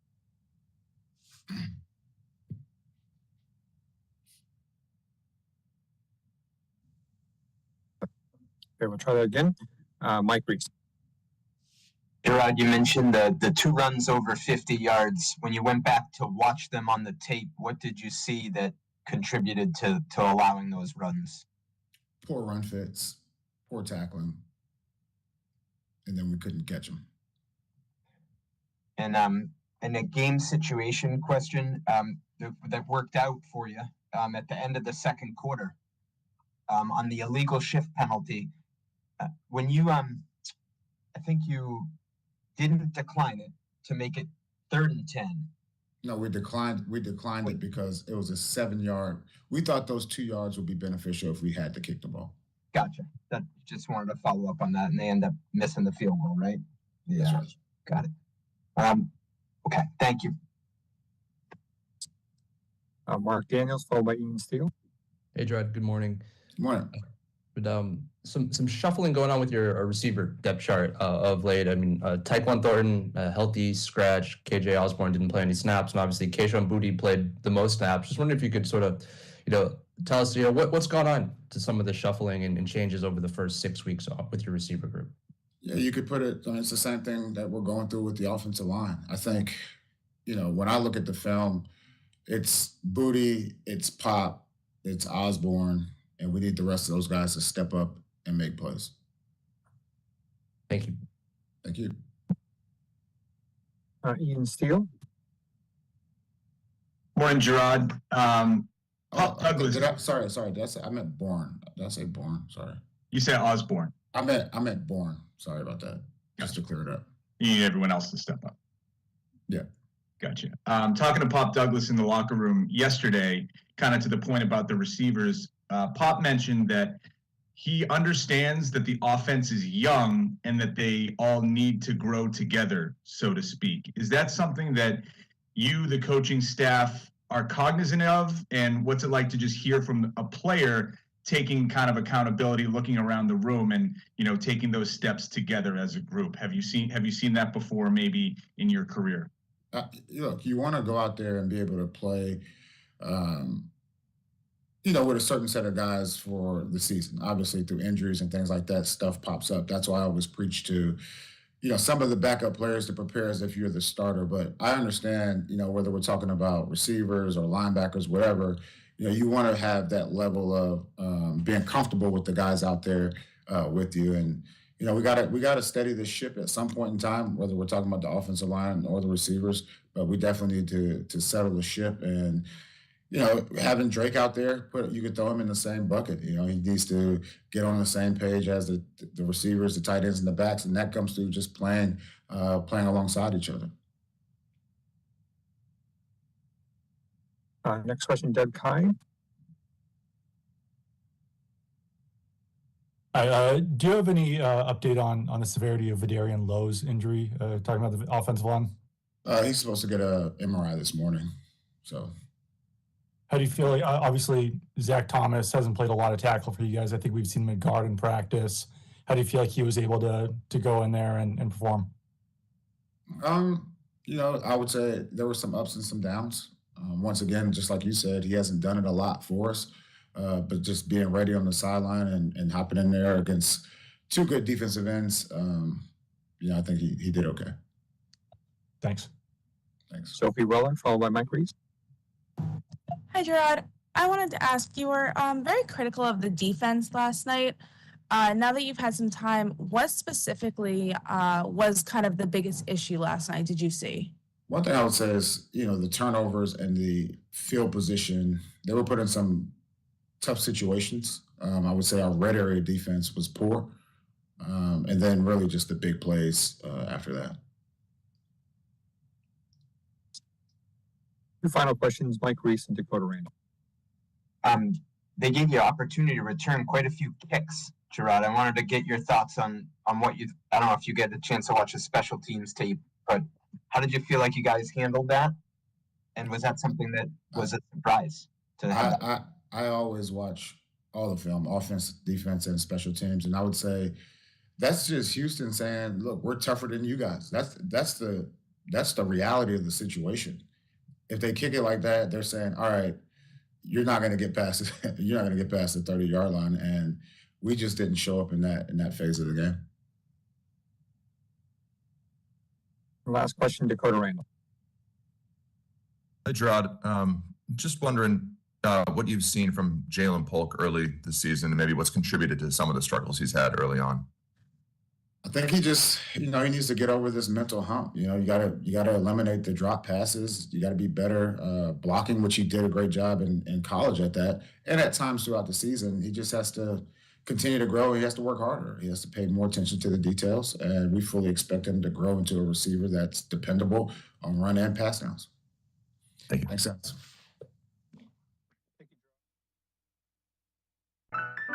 And now, great moments in history.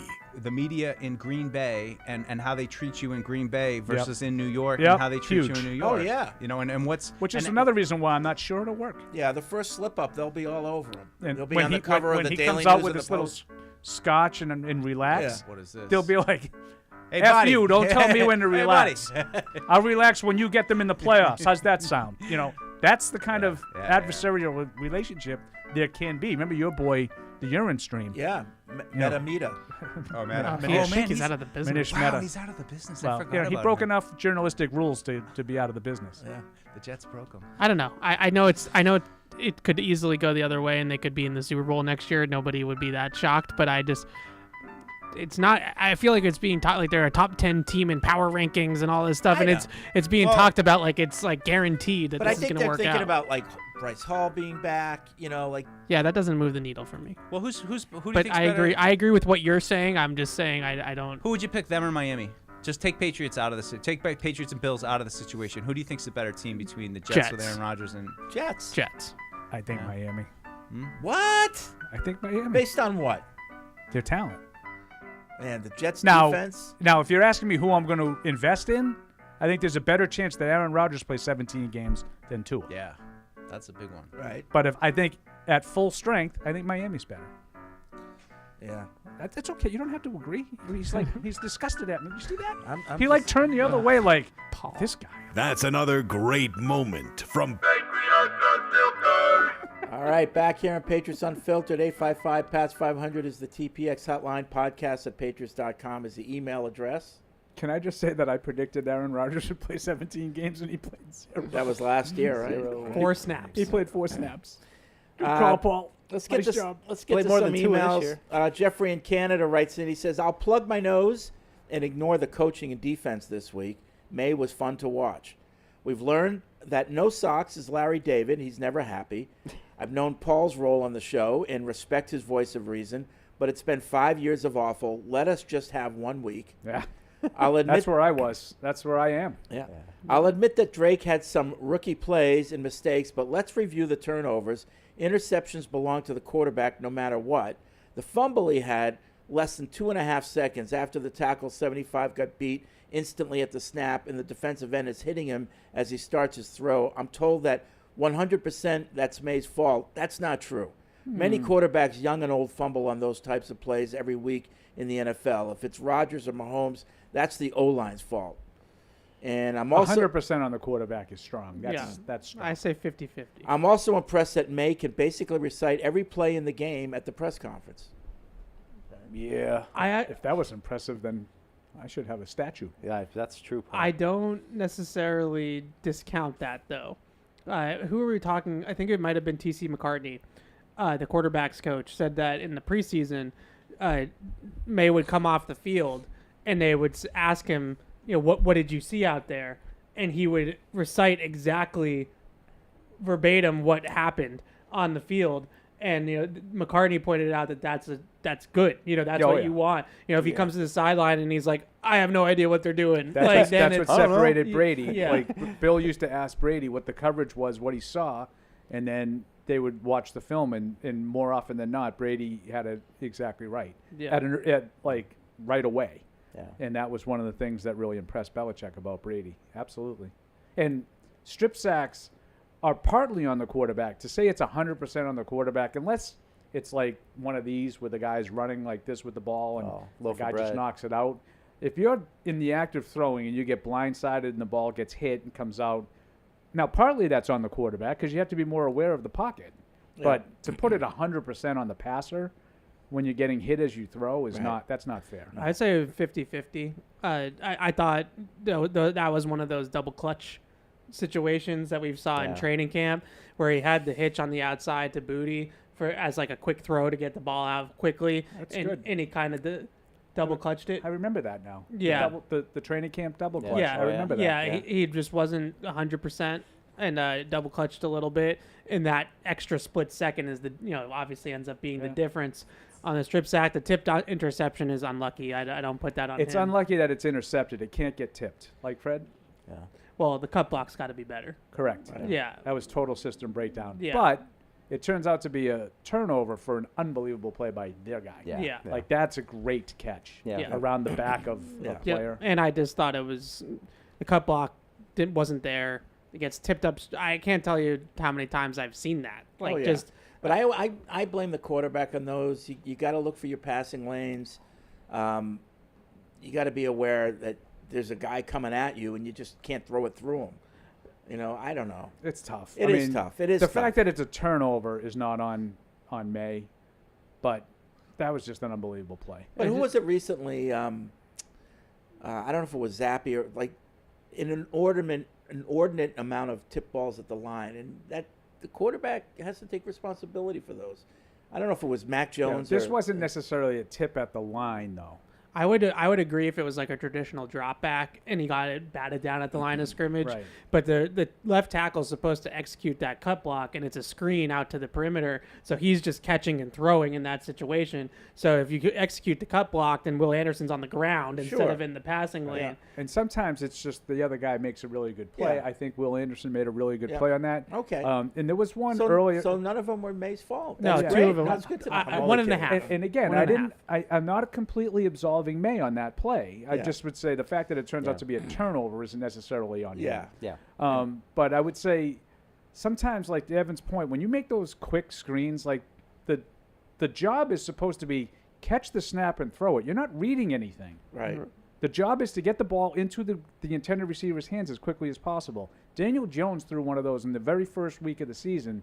Yes, Mike, I'm going to do this. And who picked it off? Andrew Van Ginkel. Yeah. Okay? You love Van Sometimes you have to credit the other team's player for making an incredible play. Yeah. And everybody looks at that because it was Daniel Jones, who stinks. Oh, he stinks. You know, it's did you see the pick that that Daniel Jones threw? Right. Like, no, this was like you're supposed to just catch it and throw it.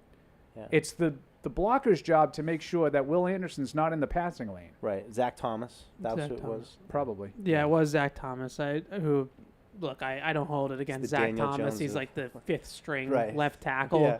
He gets thrown into the middle of the game, but they did. Man, if they could just get like little continuity, Evan. Where have I things heard would this be better. before? So they Where have I heard did, this for what it's before? worth, they did allow a season low 33% pressure rate in this game. That's Yeah. what I had them at, season low.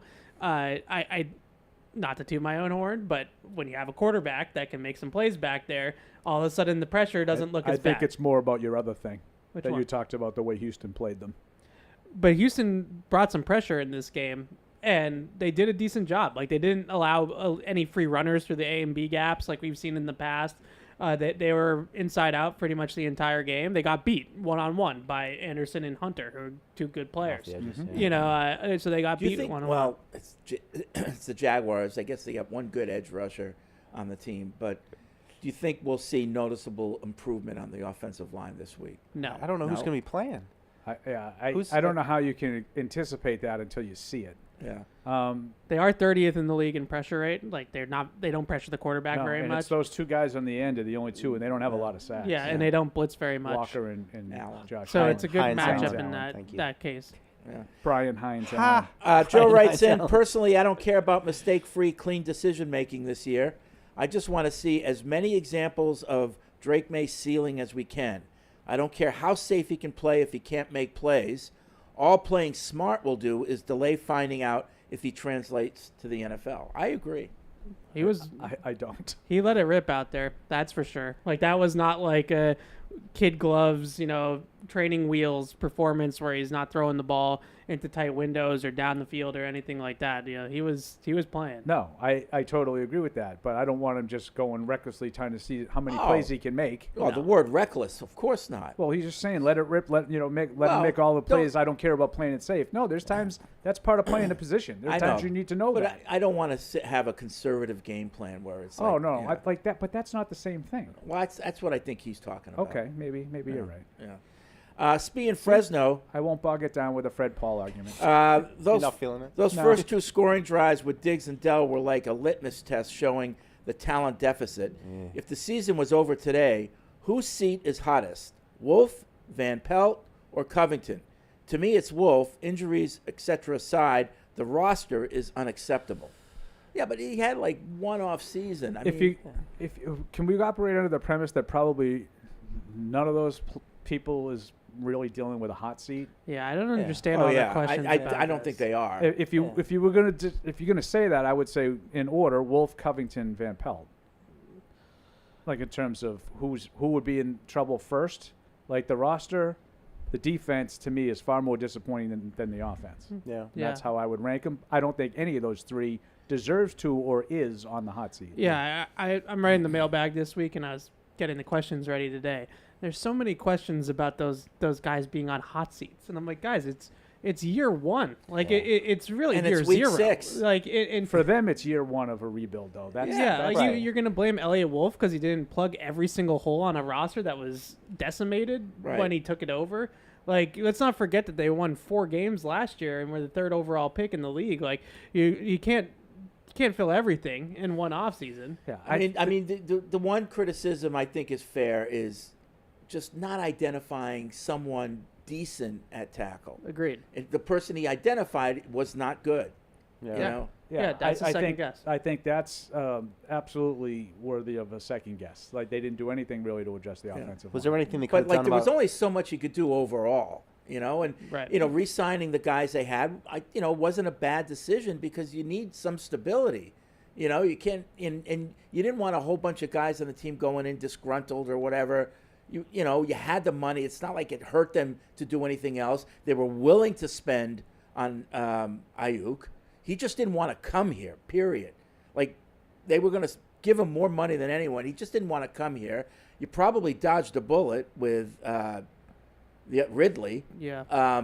You know, again, they were based on the way Drake May looked the other day. I wouldn't mind seeing Ridley. I know, out but there. again, they were willing to He doesn't spend seem on him. It's happy not either. like they didn't want to spend money. It's also tough blows with Okorafor and Leverett, who got cut. We haven't talked about that either. You know, 2 other. Well, Okorafor is veteran the guy that they offensive lineman that. yeah, I think hold that was him a mistake. accountable for I was going to say, I don't think Okorafor. that Okorafor is a tough break. No, it's not a tough I'm break. not saying it's. I'm not. That wasn't what I was saying. I'm saying those are bad moves. Those are Oh, guys. okay, that, yeah. Those are guys that I'm with you now. Paul. veterans that you were kind of hoping could solidify things and allow your rookies to develop and provide some depth. And one guy just left, and the other guy just got cut. We don't even really know why. When they have, it necessitated them having to put in a center that had never. I mean, they started a spent game the whole before. summer lamenting the fact that David Andrews was so important because they didn't feel good about the depth at center, and then they had the one guy that got the most work is gone after a week of playing. Like he played a week, and everyone's saying like he gave up all these pressures against Miami and he had a bad game. That ain't why he's gone. No, Something definitely happened. not. And you know, if the team was supposed to be a contending team, I could see why you're getting rid of Judon. But they weren't. They knew that. I mean, they're realistic. They I have no problem with that move. you know, you got a 3rd round pick. The guy wasn't going to be happy. You're not going to pay him. He's 32 or whatever.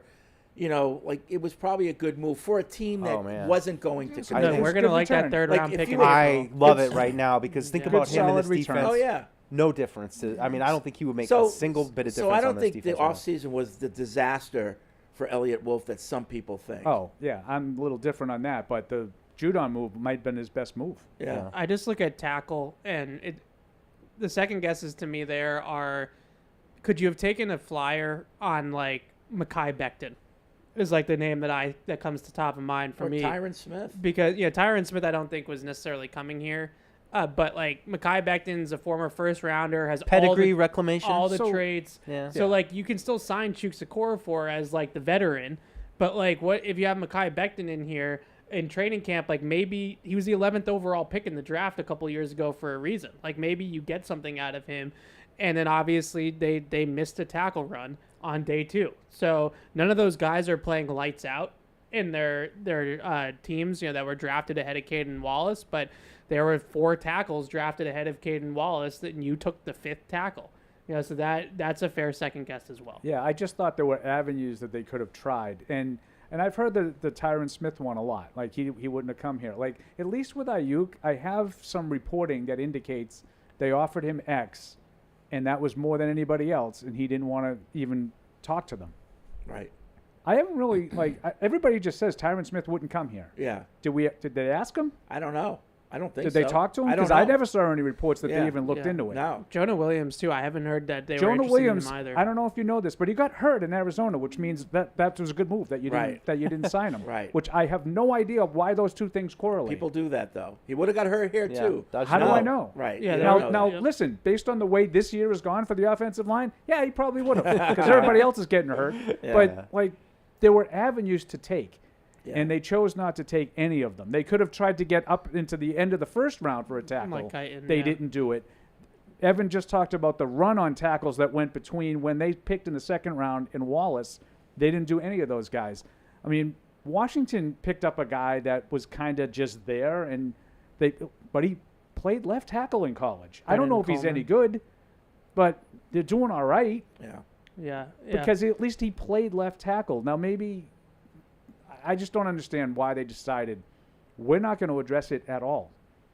We're good with what we got. We're just going to assume that one of these right tackles is going to be able to do Well, that's why I threw Becton out there because, like, at least that's a guy with some pedigree, with some talent that's played on the left side. Yeah. And, you know, I look at Tyron Smith. I don't have – no one has had any reporting on that. You're right. But I still feel maybe like I'm not telling you that that's wrong. I think if they had guaranteed him $18 million, then I'm sure he would have came here. But for a year, I would have, like, with all that cap space that they have still – like, that wouldn't have been a terrible thing to do. Yeah, you know, Tyron Smith, Jonah Williams, and Jermaine Illuminor are like the three veteran tackles that are, you know, Williams is hurt, but those two other guys are playing for their new teams.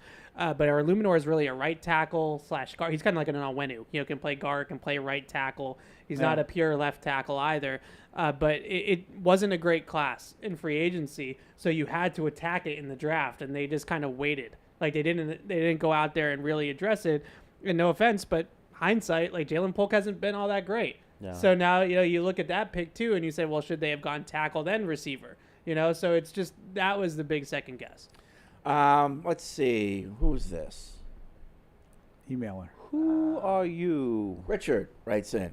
Fans have been complaining about play calling for the past 5 years, even when McDaniels was here. In hindsight, McDaniels' play calling was far better than what we have had in the last few years. Looking around the league, there are plenty of coaches who aren't good at both play calling and scheming, but are good at one or the other.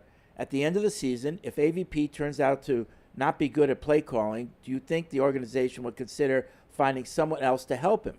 I don't think we need a new OC, since switching systems during Maye's development will be bad. On a similar note, on the defensive side of the play calling and scheming, used to be split responsibilities between Mayo and Steve. Is this both being handled by Covington? If so, would splitting the roll-up be beneficial to the Patriots' defensive performance? Well, defensively, Steve was the play caller. Yeah. There was no. They split in terms of during the week. They kind of each took on responsibilities of a defensive coordinator, but there was only one guy calling plays on Sundays, and it was Steve. I think that was the weird way to do it. I like it better. There's a defensive coordinator. He's the one presenting the plan. He's the one calling the plays. You know, I think it worked pretty well with the way they did it before, but it was unconventional and I think hard to reproduce, especially when you don't have Bill Belichick overseeing the whole operation. And really, it's him. You know, he's the one who's not necessarily calling the defense, but he's the one talking to his son all week, telling him, you know, in this situation, do this. And you know, they develop a shorthand. But I think little bit of heat on DeMarcus Covington for sure. I mean, I think Evan laid it out well. So I'll give you another stat. As much as they did. So last year they were #1 in the league in generating unblocked pressures or free runners to the quarterback. That's a good one. This year they're 26th in the league. They went from first to basically last in that statistic. I mean, that's losing the Belichicks to me. Spinning the dial. Right, being able to spin the dial, being able to attack, you know, pass protection rules and all that kind of stuff. They just haven't been able to do that. I'm less concerned about the play calling as everybody else on offense. Because I totally agree. All I care about is how they develop Drake. Yeah. Like, if he doesn't go out there and he's not one of these tight pants guys that has these awesome play calls every single week, but Drake May's fundamentals and footwork and decision making and all that continue to be on an upward trajectory, then to me, AVP is doing his job. I think there's probably fan bases in 32 cities that don't like the way the plays are called. And I'm not telling you that they're all the same, because they're not. Some guys are obviously better at it, but I think when you look at schemes in different offenses, there are some that are more imaginative and creative and whatnot than others. You know, Evans' boy Shanahan is probably at the top of that list.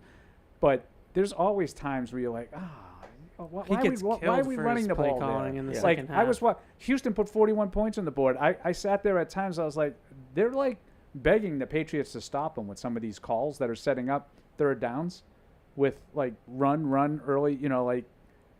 I think that if you look at it, you're probably going to have a question with play calls in every game with every guy. John wants to stick up for Polk. He says, me personally, I'm happy JP is going through this. Oh, JP. Had his worst game this Sunday, but now it's all about how you respond.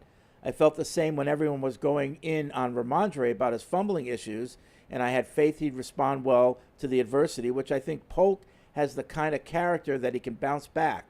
Also to Paul, about what Polk said to the fans/media about staying on that side. It's called having confidence in himself and his teammates, regardless of the bad stretch he's had. You have to have that training camp. You have to have nothing that to do with any bad stretch. You have to have that swag if you're going to play wide receiver in the NFL.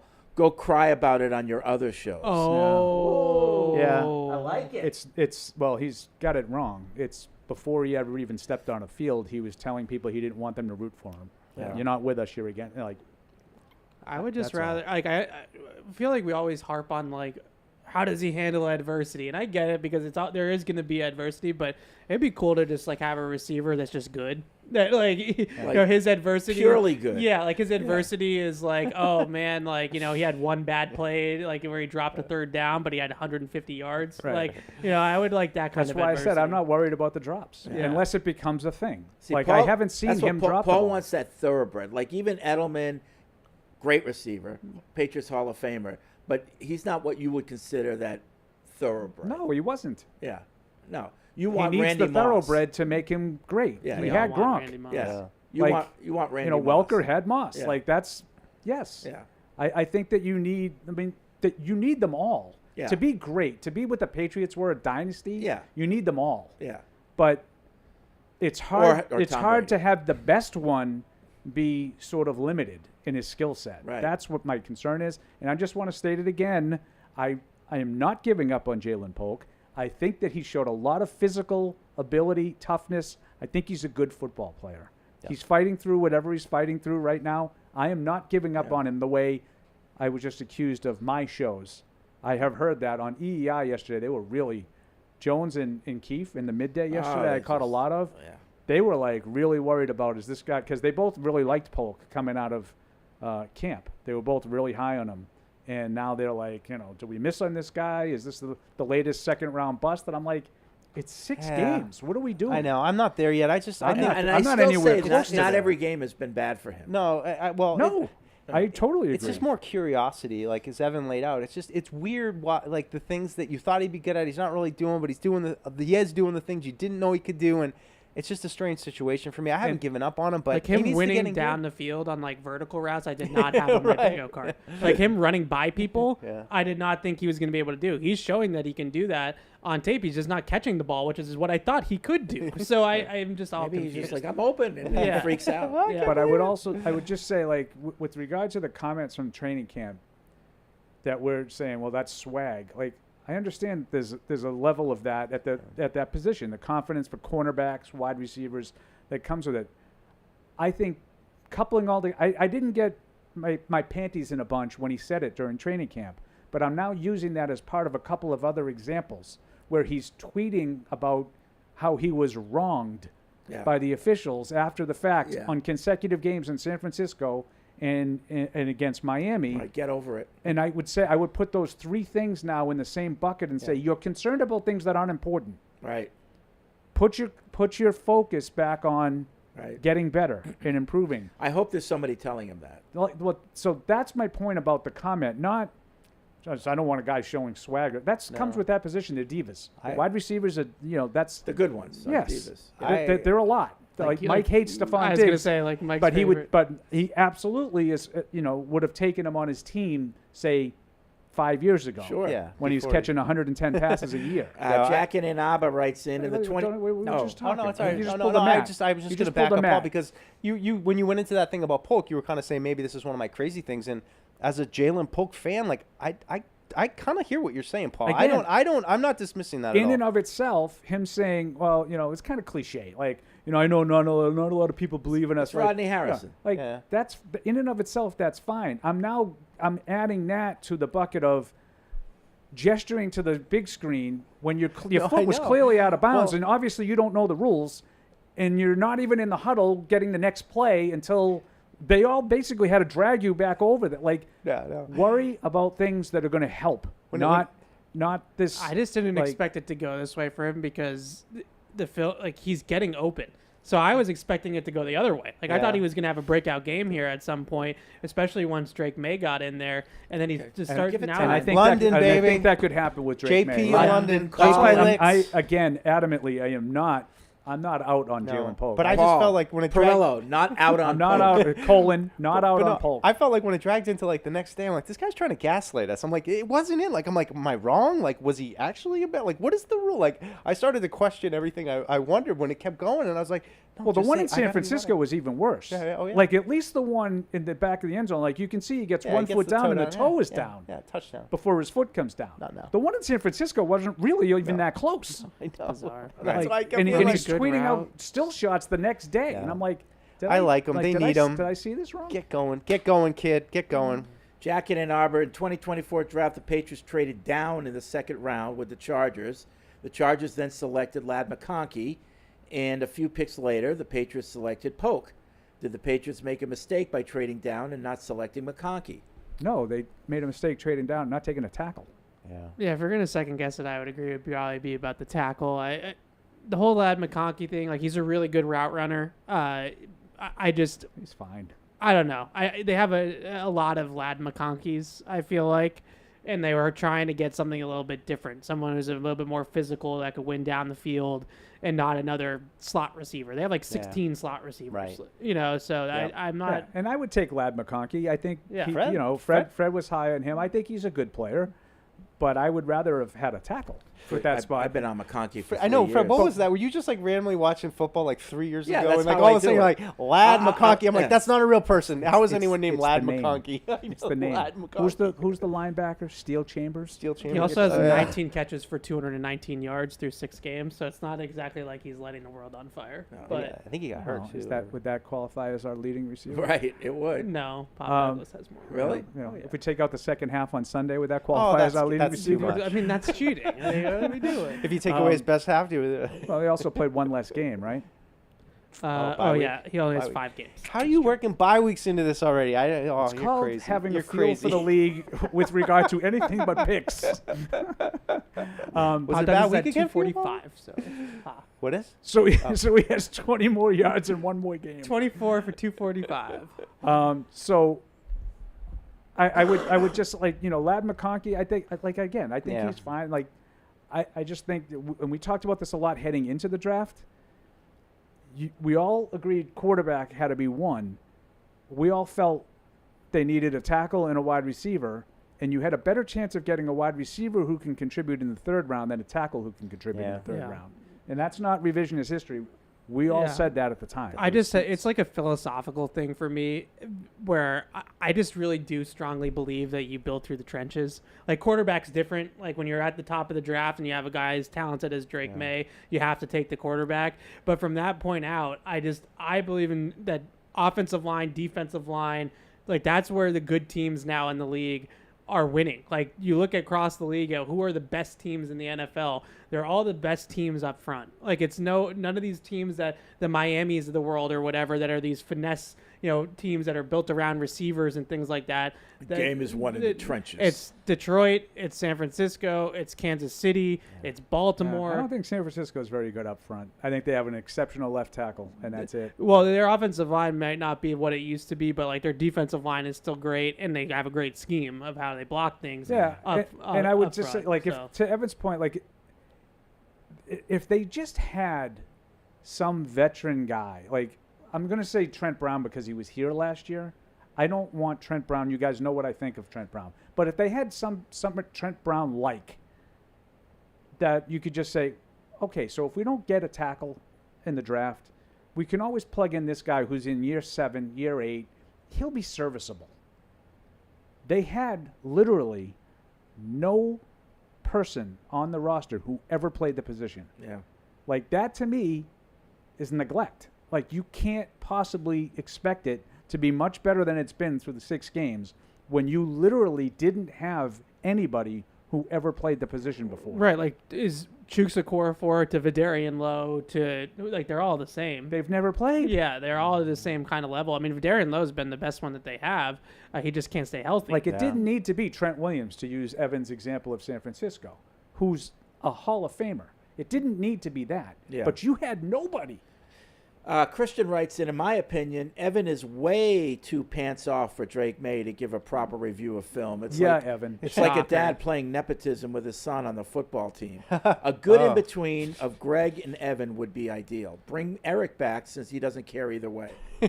I'm assuming this is Christian in North Carolina who told me that Drake Maye was going to be a bust and was terrible. But just like how did those 240 and 3 tutties go? But Greg and Evan saw the same thing with regard to the positive plays. I mean, I think one had 11, one had 12. Yeah. They saw that. I'm assuming, and I'm just assuming, Greg, I'm sorry, but Drake Maye scrambled for a 4th down late in the game. I counted that as a plus. He doesn't like when he runs, so my guess is that didn't count as a plus in his grading. I'm just teasing, but he's a harder grader than me. Shocker, but that's just. So did you guys hear Kurt Warner? I did not. Yes. I guess Robin Bellingham says that Kurt Warner was complimentary of Drake's for a start, but called out the play calling and play design as bad. What's your opinion? Yeah, we've talked about this a lot. I would defer to Kurt Warner since I don't. Yeah, my question for Kurt Warner, and I'm not pushing back. What is he expecting with a rookie first? I mean, is he just saying overall the scheme continues to be a problem? I think there were spacing problems with the receivers that he pointed out too, but. I don't know. I just expect with a rookie quarterback that you're gonna kind of simplify things a little bit for him in his first start. But maybe I'm. I would just say that, like, I hear what you're saying, but this has been their offense even with Brissett all season. They are not a very exotic passing game. They don't motion a whole lot. They don't bunch or stack a whole lot. They don't have a lot of layered concepts where it's like 3 different levels of a defense and you're kind of reading off defenders. They run a ton of spread. They spread the field. They have everybody on an island, and it's one-on-one across the board, and somebody go win a route and get the ball to that guy. And Kurt's point was just that when you have the greatest show on turf, and you have Torrey Holt, and you have Isaac Bruce, and you have Marshall Faulk, and you have all these playmakers, that you can play like that. But when you have the Patriots receivers, it's harder to play like that. But I just think the one pushback that I would have on it is more the offensive line, because those types of layered route concepts take time. Yeah. So I think what they're trying to do is get the ball out of the quarterback hands. Sure. And I would just say play calling and play schemes are not necessarily the same thing. Yeah. Like play design. Yeah. I have the seen, architect. Well, I have seen some examples of the receivers the spacing doesn't look We've great seen that. and stuff like that. Yep. Todd's in Gardner, I think. What's up, Todd? I think it's Todd, North Carolina, right? Hey guys, I would just like to make a minor request for Tuesdays to have 2 shows, maybe another Catch 22 or something, just to kind of go back to the old school where we had 6 shows a week. That'd be so great. My question is, what's going on now with all the people that were doubting? They were calling for Wolf's job, they were calling for AVP's job, they're calling for that. Are they just going to change this right away, or are they still see that they're still thinking there's just nothing wrong with this, or nothing going to go positive for this team? Because a lot of them are the Bill bots, Yeah. The Billuminati. Yeah. The Billuminati. Okay. It's hard to say. Anyway, great show, guys. I mean, I'm still not convinced that AVP is the offensive coordinator of the future. Yeah. I've said it multiple times. If he develops Drake Maye properly from just a Drake Maye standpoint, then he's cool with me. But I think in a couple years, Drake Maye will probably evolve past the offense that they're running right now. And the question is Alex Van Pelt the right guy to... The pants need to get tighter. 100%. You go... I'll give you... Greg Roman in Baltimore is a great example. They go from Greg Roman to Todd Monken because Todd Monken was a little bit more... modern, because Lamar had advanced past. Yeah. So let me ask you a question. I think the answer is yes. But every one of these tight pants guys, except maybe McVay, did they all first have success in college calling plays or scheming an offense? No, a lot of them came through Washington. the NFL. Right. Yeah. Okay. But they're all from that tree. So it's not necessarily a good thing to say, who's the hot coordinator in college. I mean, Kingsbury, Kingsbury was a college guy. Kingsbury came from college. Yeah, but a lot of those guys Shanahan went right to the NFL? Yeah, no, he worked for his dad. It's a Nepo baby. Right. I think the biggest thing with college is that it's just the spacing in the field and the hash marks and all that stuff is way different. And Aaron Rodgers, red line. Yeah, the illegal men downfield, they don't call that in college as closely as they do in the NFL. It's a different rule, actually. The NFL, it's 2 That's yards. interesting. I didn't know that. At college, it's deeper. So, like, RPOs in college, like, guys are, like, 5 yards down the field and they just let it go. Imagine. So it's a little different, the college game. But, you know, are we going to get to the point where, like, Lamar, he outgrows Alex Van Pelt? I would say probably yes. But as long as he develops him right now, then it's cool. Yeah. Mark's in Connecticut on the TPX hotline. What's up, Mark? Hey, guys. Love the show, as always. I Thank just you. had 2 quick things. Why are you going run, and then everybody knows you're going to pass? And the only runs that they're running is they're running gap, right up the gap. They're not doing any creative, like, wide zone, you know, just nothing predictable. I would have rather seen them put Drake Maye right out of the gate in shotgun or in the pistol or something just to get the kid comfortable.